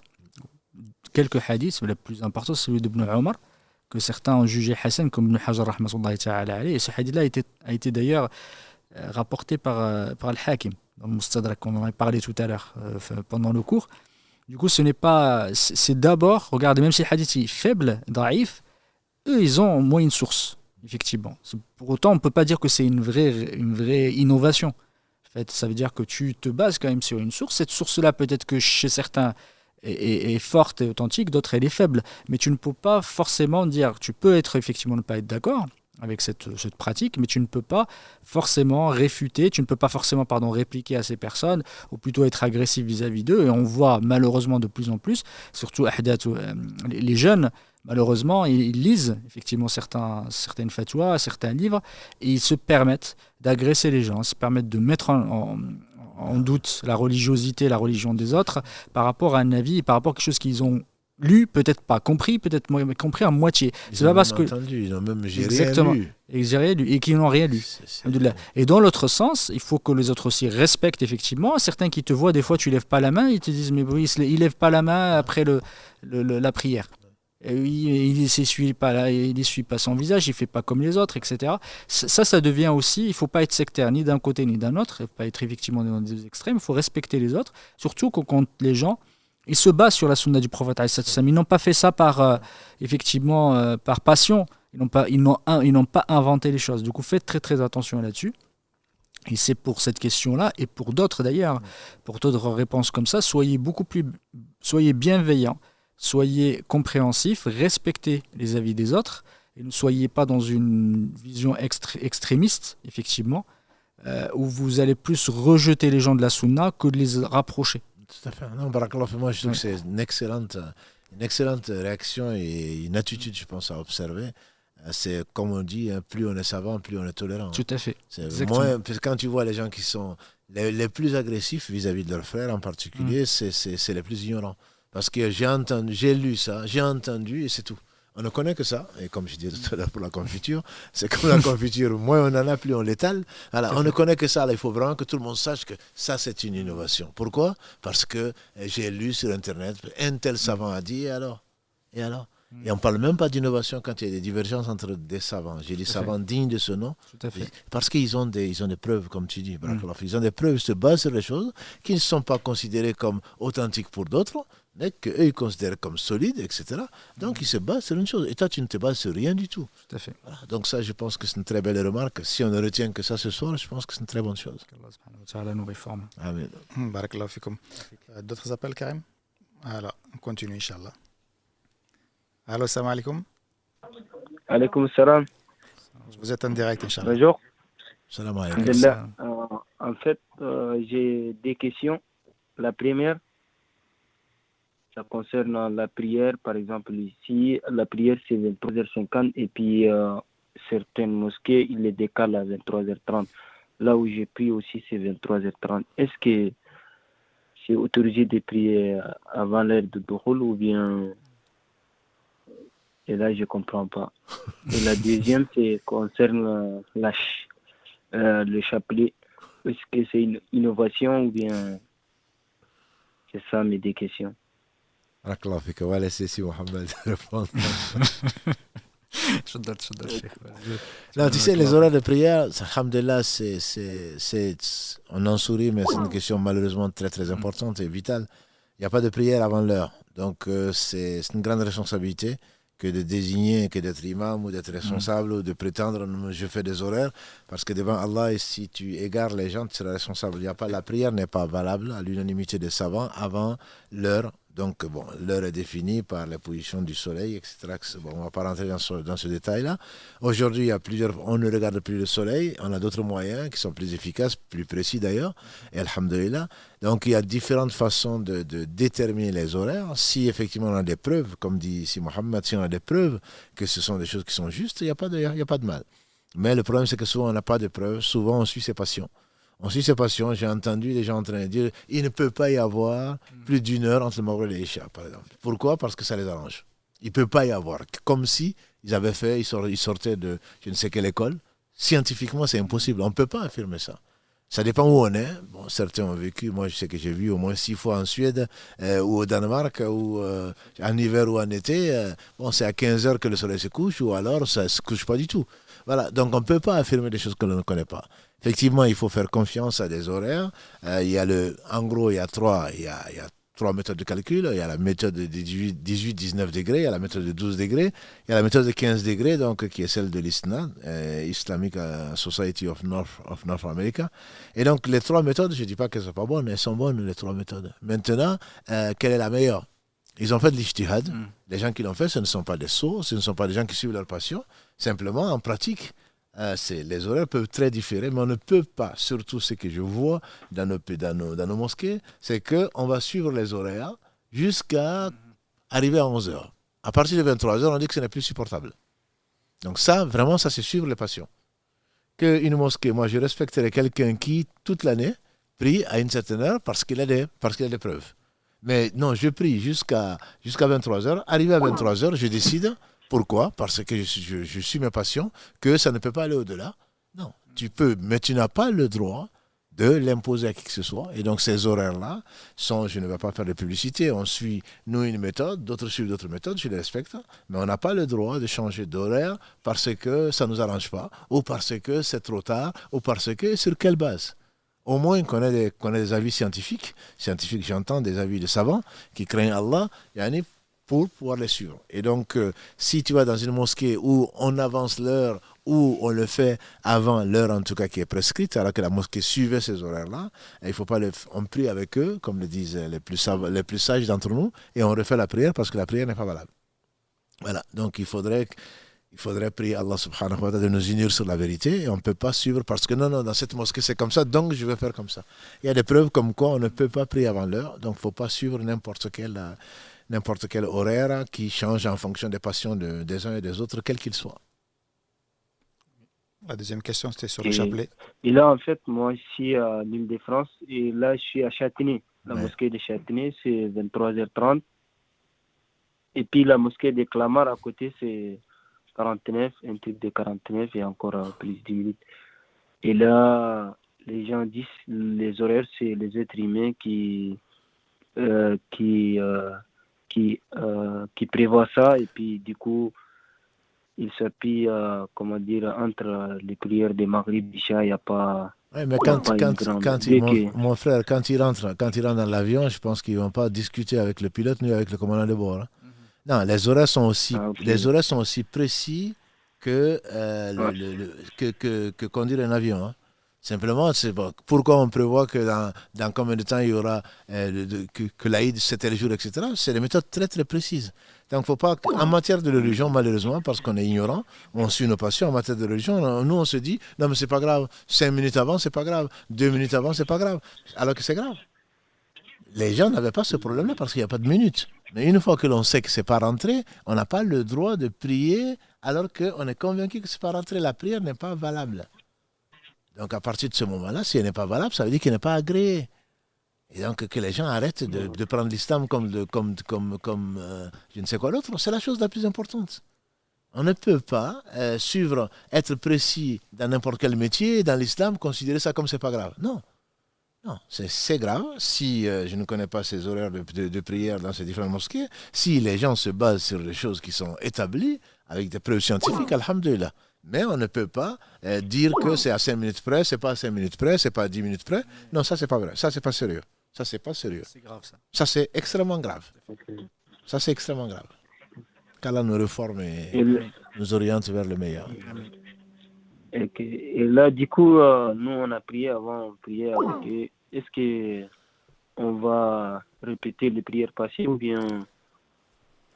En priant derrière, c'est-à-dire fais tes recherches, vois la meilleure des méthodes et adopte celle où tu as le plus de preuves. Celles que tu as priées, qu'Allah les accepte. Tu ne vas pas refaire toutes tes prières parce qu'au moment où tu pries, quand tu étais convaincu que la prière est rentrée, elle est rentrée. Si, entre-temps, tu te rends compte que ce n'est pas le cas, tu changes. Le prophète sallam, quand Allah lui a révélé ce qu'il lui a révélé, alors qu'il priait vers Jérusalem, il a dit de tourner vers la Mecque. Dans la même prière, il s'est retourné dans la Mecque. Voilà, donc ça c'est pas un souci. Alhamdulillah, Allah sait que si tu savais que c'était à 23h45, tu aurais fait à 23h45. Tu l'as fait à 23h30, c'est pas des prières à refaire, Inch'Allah. Ok, d'accord. Merci. Barakallahu Barakallahu fik. fik. Salam alaikum. Il D'autres avait, appels, Karim? il avait une deuxième question. Ah oui, pardon, la deuxième question, c'était sur le chapelet, en effet. Je t'en prie, non, tu t'es rappelé de la question. Alhamdulillah. Non, mais je pensais, en fait, tout à l'heure, je pensais à la même chose que je pensais à ça aussi, quand on parlait effectivement de la discussion sur le fait de s'essuyer le visage après les dua. Et je pensais à ça aussi, effectivement, à la partie à la subha.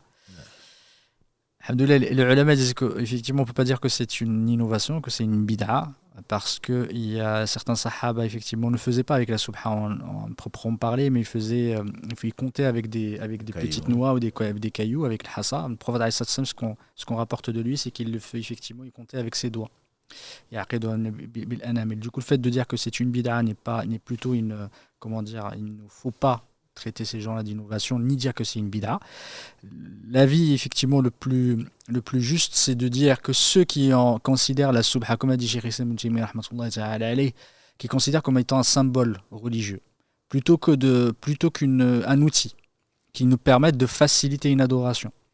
Comme celui qui va, par exemple, utiliser un tapis pour pouvoir prier parce que le sol est dur, c'est comment je facilite le fait de mettre en application cette adoration-là. Il y en a beaucoup qui n'arrivent pas à compter et qui, par exemple, veulent faire 1000 la ilaha illallah, et c'est difficile parfois, surtout pour les personnes âgées.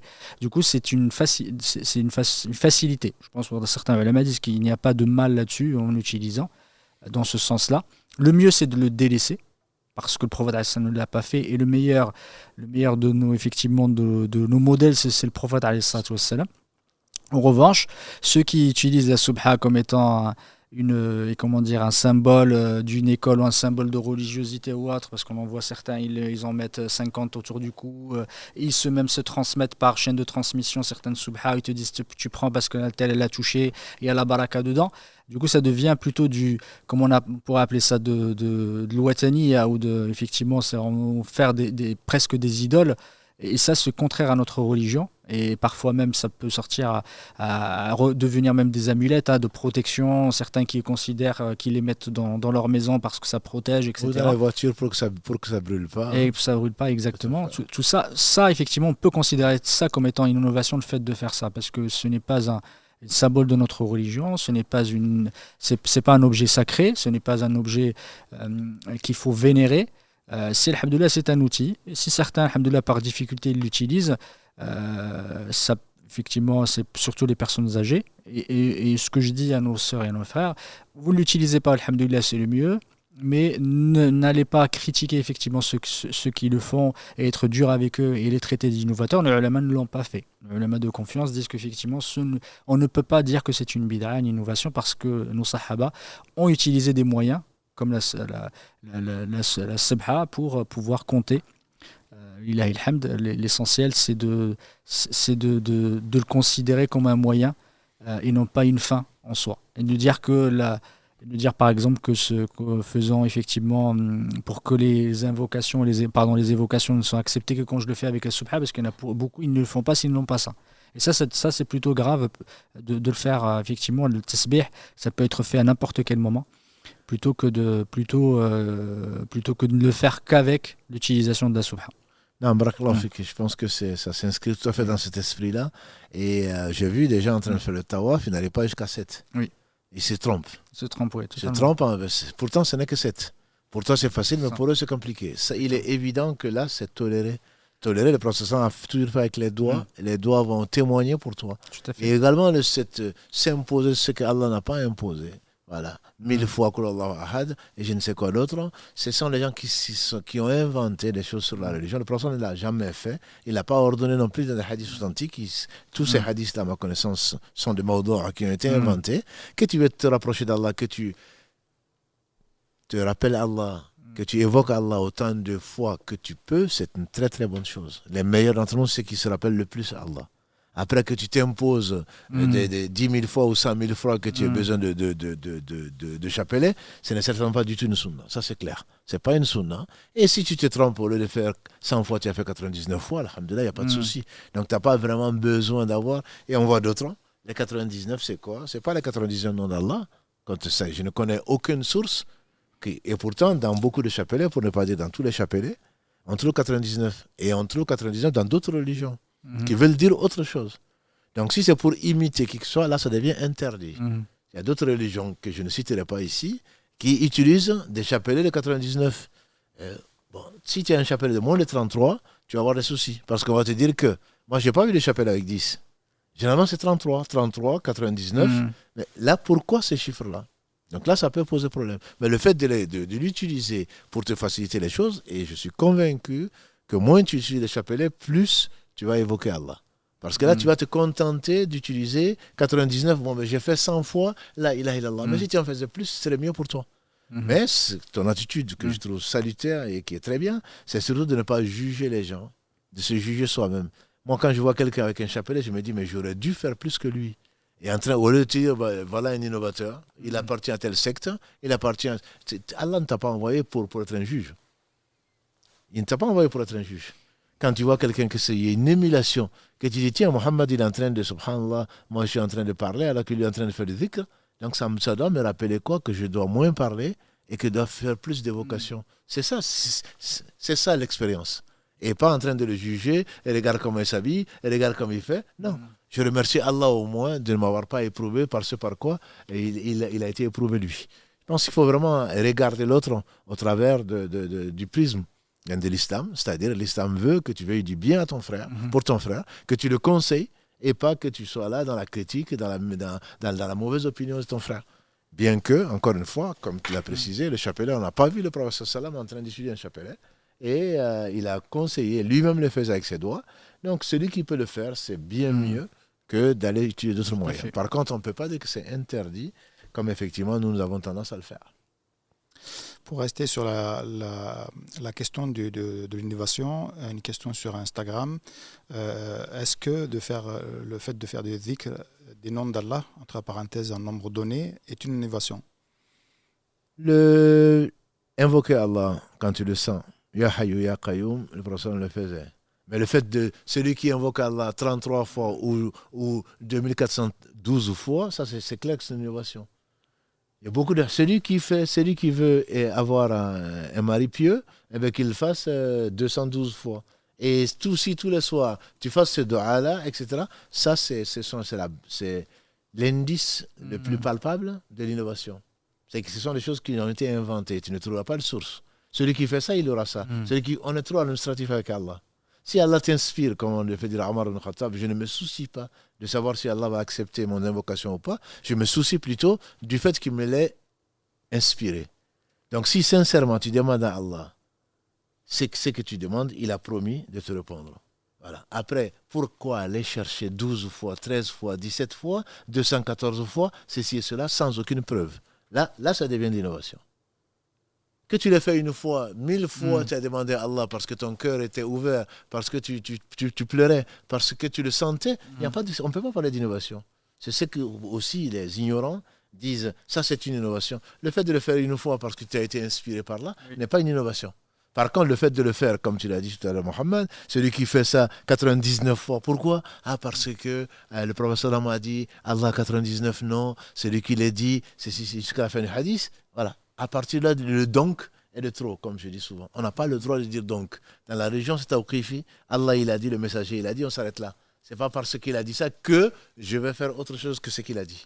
Voilà. Donc, le fait de dire qu'un certain nombre de fois, celui qui fait ça, sauf si tu as une preuve. Il y a une preuve que le prophète sallam a dit qu'il fallait faire Subhanallah, Alhamdulillah, Allahu Akbar 33 fois. Alhamdulillah, tu le fais 33 fois. Voilà.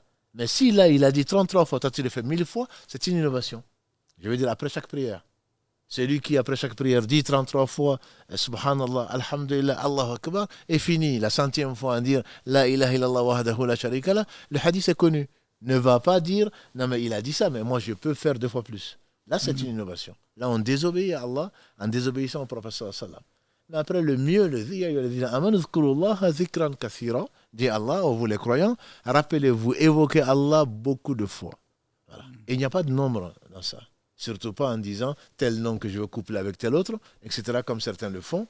Non, ça, c'est les faïdas, comme aiment bien le dire certains de nos frères de l'Afrique de l'Ouest. Et quand l'imam ou le prêcheur est réputé parce qu'il va dire, bon, moi, je vais vous dire un secret. Tu sais? Faïda, c'est quelque chose qu'on en rajoute. Je veux dire un secret. Ah, celui-là, il donne beaucoup de faïda. Mais là, en général, plus on donne de faïda, plus on est à côté de la plaque. Non, en général, c'est comme ça. Ils finissent leur discours en disant, moi, je vous dis ce que personne ne va vous dire. Depuis quand tu es devenu un prophète? Le prophète sallam a dit que tous les prophètes ont parlé de l'Antéchrist.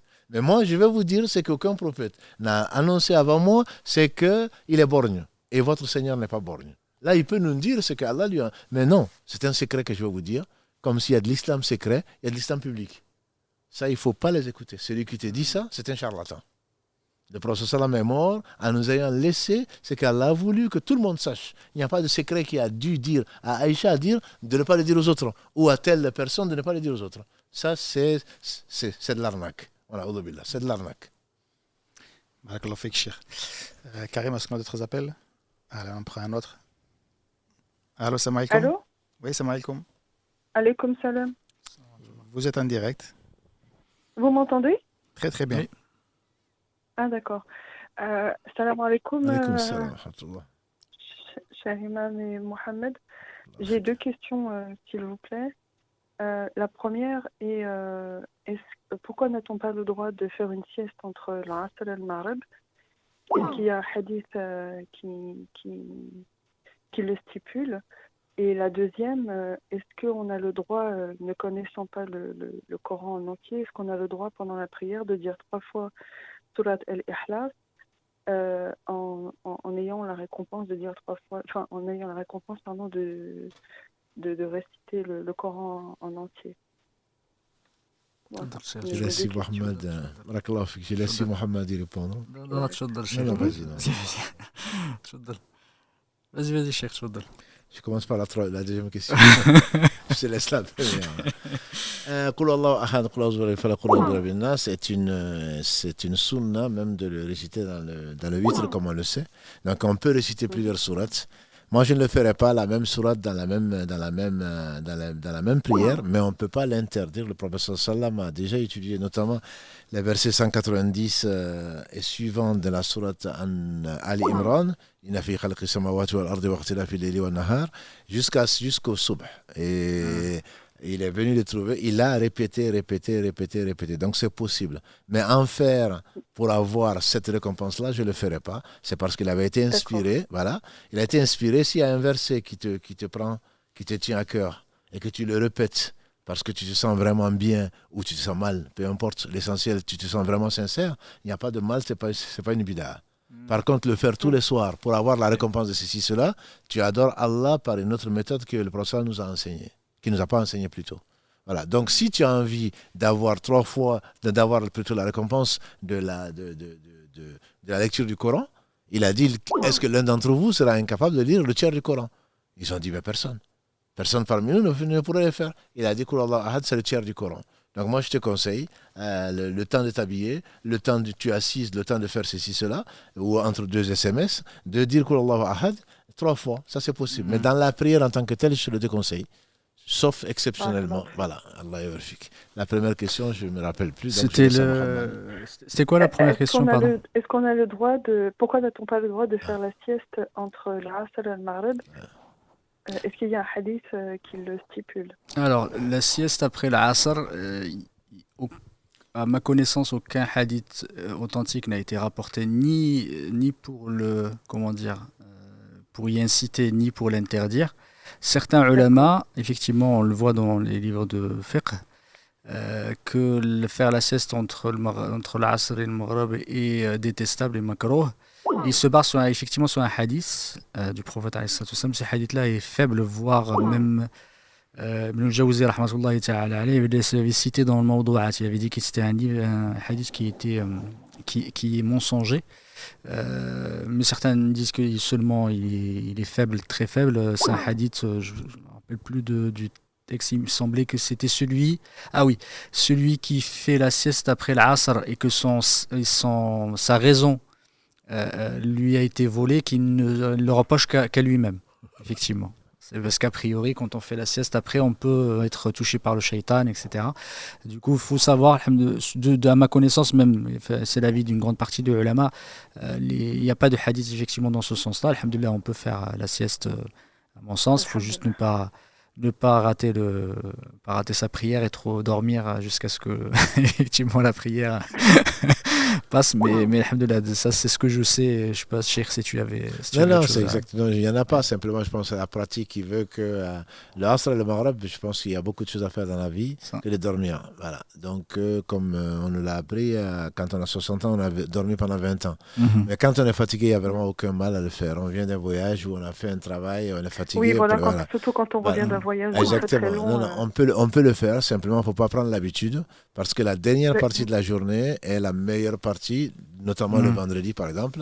Et quand Allah nous a donné le Qadr, c'est le dernier tiers du Ramadan, etc., etc. Donc les 10 meilleures nuits, c'est les 10 meilleurs jours plutôt, c'est dans le dernier mois.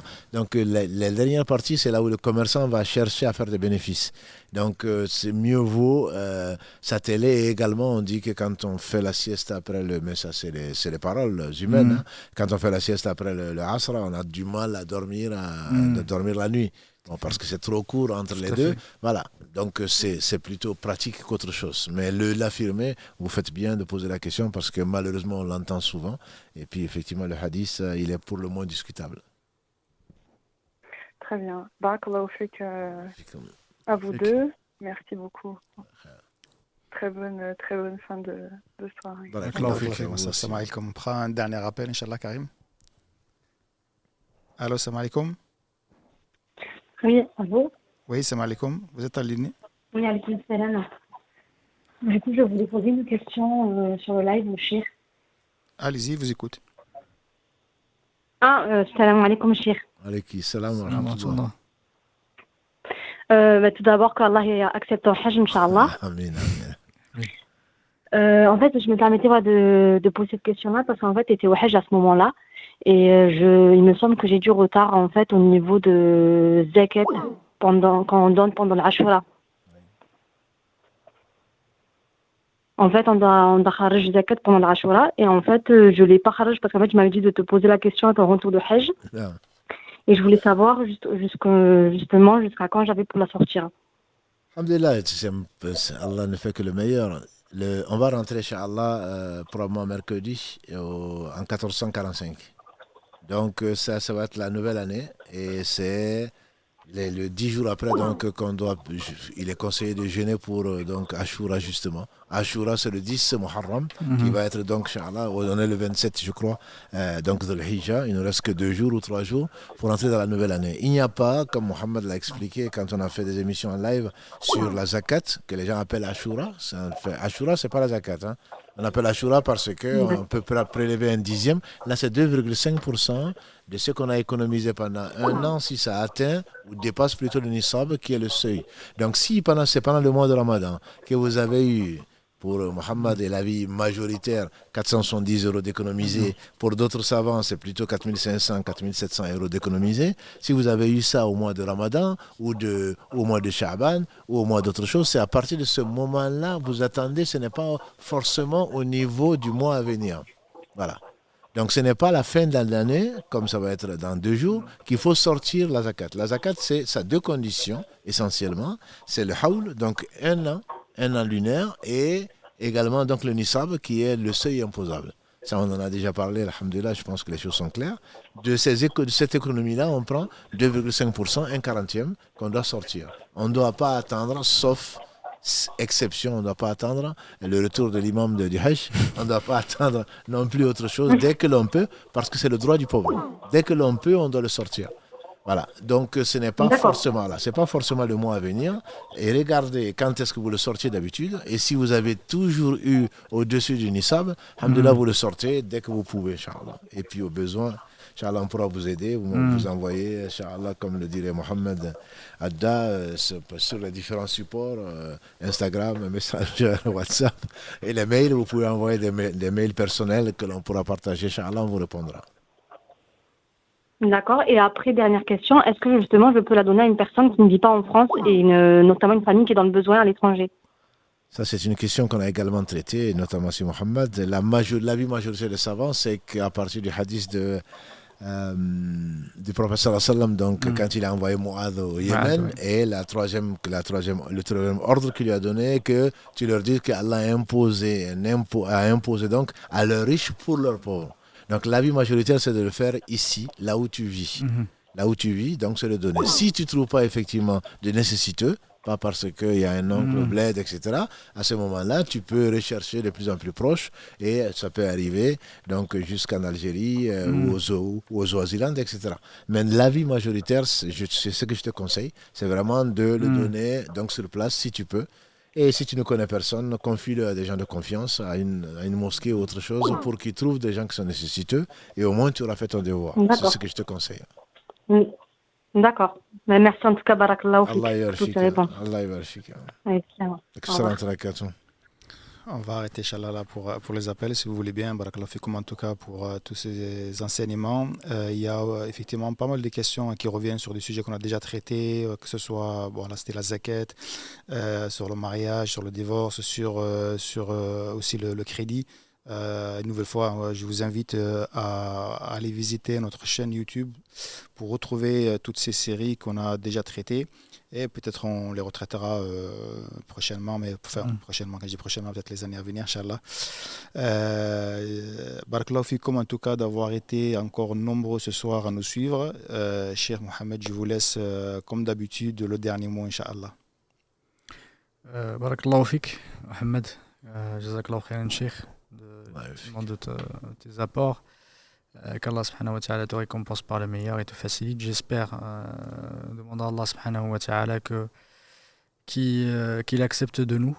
Alhamdulillah, tous nos œuvres et en particulier cette série de live qu'on a voulu consacrer à la sunna du prophète bien-aimé, celui qu'on doit aimer plus que nos propres pères, nos propres parents, nos propres enfants. Qu'Allah subhanahu wa ta'ala en fasse une preuve pour nous le jour du jugement dernier.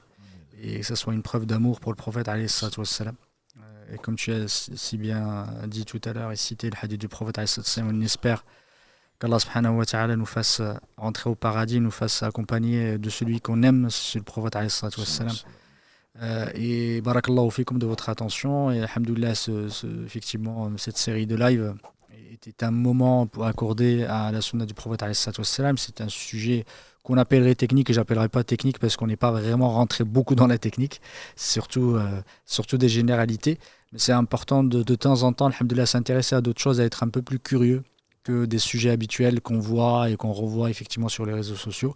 L'idée, c'est d'un petit peu apporter de la diversité sans pour autant être ce qu'on appellerait de la technicité tout le temps, alhamdoulilah, mais on va pas faire ça tous les jours, on va pas faire ça par exemple toutes les semaines, mais de temps en temps, alhamdoulilah, sortir, amener un autre angle, un autre point de vue, une autre façon de voir notre religion et de rapprocher en tout cas la science religieuse au commun, effectivement, à nous tous et aux frères et aux sœurs qui nous suivent, qu'Allah subhanahu wa ta'ala nous fasse profiter de la science bénéfique et qui nous accorde de la sincérité dans les paroles et dans les actes. Et je laisse la parole, barakallahu fik à Cheikh, qu'Allah le récompense par le meilleur. Barakallahu fik, c'est Mohamed Adda et Karim, et à tous les auditeurs et toutes les auditrices surtout qui nous font confiance. Moi, comme je dis, ça n'a pas de prix.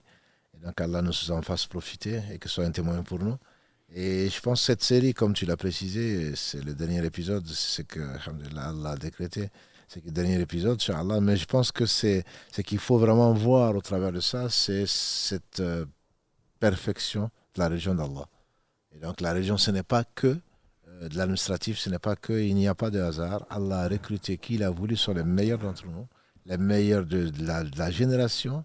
Les meilleurs de nos générations, c'est les meilleurs des générations, j'ai lu hier, pas plus tard qu'hier, c'est les meilleurs des hommes après les prophètes. Le prophète a dit dans un hadith qui a été authentifié, mes compagnons sont les meilleurs après les prophètes. Donc Allah ait choisi les meilleurs pour transmettre sa religion, il n'en a pas besoin bien sûr. Et donc ça, je pense qu'il faut vraiment les aimer. Il faut les aimer, il faut prier pour eux, qui aiment prient pour eux, parce que sans eux, bien sûr, Allah n'a besoin de rien, mais sans eux, on ne serait pas là aujourd'hui. Il faut prier pour nos savants, ne pas rentrer dans les polémiques, et il faut apprendre sa religion. Et ils ont appris leur religion, et je demande à Allah subhanahu wa ta'ala de leur accorder le peu de temps qui nous reste avant la fin du monde, entre guillemets, donc un séjour merveilleux. Ils ont profité de leur temps, il faut que chacun d'entre nous aussi profite de son temps, et qu'Allah nous le compte donc comme une œuvre qui nous rapprochera de lui, et qui nous fasse aimer les gens qu'il aime, et qui nous fasse aimer les œuvres qui rapprochent donc de son amour. Amen. Et en remerciant encore une fois donc toutes les sœurs et tous les frères, et l'équipe qu'on appelle technique, mais en fait qui est le cœur donc de ce live-là, avec laquelle nous passons un excellent moment. Barakallahu fik et jazakallahu khairan. Et juste une petite parenthèse. Karim, alhamdoulilah, il m'avait envoyé un petit message. Effectivement, certains frères et certaines sœurs, qu'Allah les réforme, surtout peut-être un frère qui critique les savants. Je dis qu'effectivement, c'est au travers de ces cours, alhamdoulilah, plus on est savant, plus que tu as dit, barakallahu fik, plus on étudie la science, plus on est bienveillant vis-à-vis des autres et bienveillant vis-à-vis des savants. Parce qu'effectivement, voir toujours le verre à moitié vide, ce n'est pas le bon comportement. Il faut voir qu'est-ce qu'ils ont apporté, ces savants, et pas être toujours dans la critique. Et malheureusement, ce syndrome de la feuille blanche, effectivement, tu vois toute la feuille blanche et tu ne vois que le petit point noir au milieu, alors que la feuille elle est blanche à 99%.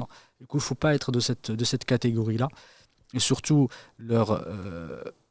les honorer, ces savants qu'Allah subhanahu wa ta'ala a honorés par la science, les respecter, leur faire des du'a et invoquer Allah subhanahu wa ta'ala pour eux, qu'il les récompense par le meilleur pour ce qu'ils nous ont apporté, même si peut-être ils se sont trompés, et qui ne se trompe pas. Sur cette terre, on est tous des humains, on n'est pas infaillibles, tout le monde est faillible. Qui ne se trompe pas, et tout le monde effectivement a peut-être des erreurs, alhamdoulilah, enfin des erreurs qui ont peut-être entaché,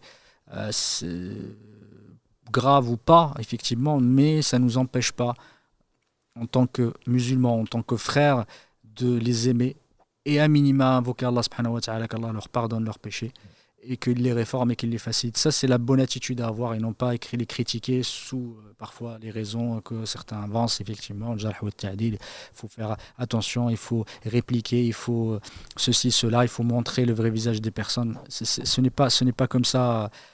Ce n'est pas comme ça qu'on aborde les choses vis-à-vis de personnes parfois qui ont sacrifié toute leur vie pour la science, qu'ils ont sacrifié toute leur vie pour Allah subhanahu wa ta'ala, qui connaissent beaucoup plus que ce que tu connais, effectivement, qui ont débuté la science depuis leur jeune âge, et qui continuent à demander à étudier la science à côté de quelqu'un qui va venir se permettre de les critiquer, alors qu'effectivement il ne connaît même pas juste Amma parfois. Qu'Allah subhanahu wa ta'ala nous préserve. Et je demande à ces frères-là, et c'est sincèrement que je leur dis, faites très très attention. Ne mangez pas la chair de vos frères, et surtout les ulama, surtout les savants, parce que c'est extrêmement grave que de faire ça, c'est de toucher à la religion elle-même et de saper les fondements de la religion. Et ça c'est très très grave, qu'Allah subhanahu wa ta'ala nous réforme tous. C'est un conseil que je vous donne à tous. Et alhamdoulilah, c'est avec l'âge qu'on s'en rend compte, c'est avec l'âge qu'on prend un peu plus de recul. Quand on est jeune, on est effectivement dans la défiance, plutôt dans la critique, et on a l'impression de combattre, effectivement, d'avoir une mission, mais cette mission-là, je pense, pour moi, elle n'est pas... C'est une mission plutôt destructrice, et qui amène à la divergence plutôt qu'à l'unité, à l'amour, parce qu'il y a beaucoup de choses qui nous rapprochent, beaucoup de choses qui nous unissent en tant que musulmans, que peut-être quelques détails qui nous désunissent, qui sont importants, je ne dis pas le contraire, mais ce n'est pas une raison pour détester son frère et de ne plus lui parler, de ne plus lui passer le salam, et de le traiter d'innovateur, etc. Et ne même plus vouloir prier à côté de lui. Et ça, c'est extrêmement grave, et c'est pas dans ce sens-là que notre religion, notre religion parfaite veut nous mener. Elle veut nous mener à l'union, elle veut nous mener à l'amour, et non pas à la divergence et à la détestation. Et c'est pas comme ça qu'on fait la da'wa, et barakallahu fik, c'est bien dit, c'est pas comme ça qu'on appelle Allah subhanahu wa ta'ala, c'est pas par la haine et la détestation qu'on le fait. Barakallahu fikum. سبحانك اللهم وبحمدك أشهد أن لا إله إلا أنت أستغفرك وأتوب إليك سبحان ربك رب العزة عما يصفون وسلام على المرسلين والحمد لله رب العالمين.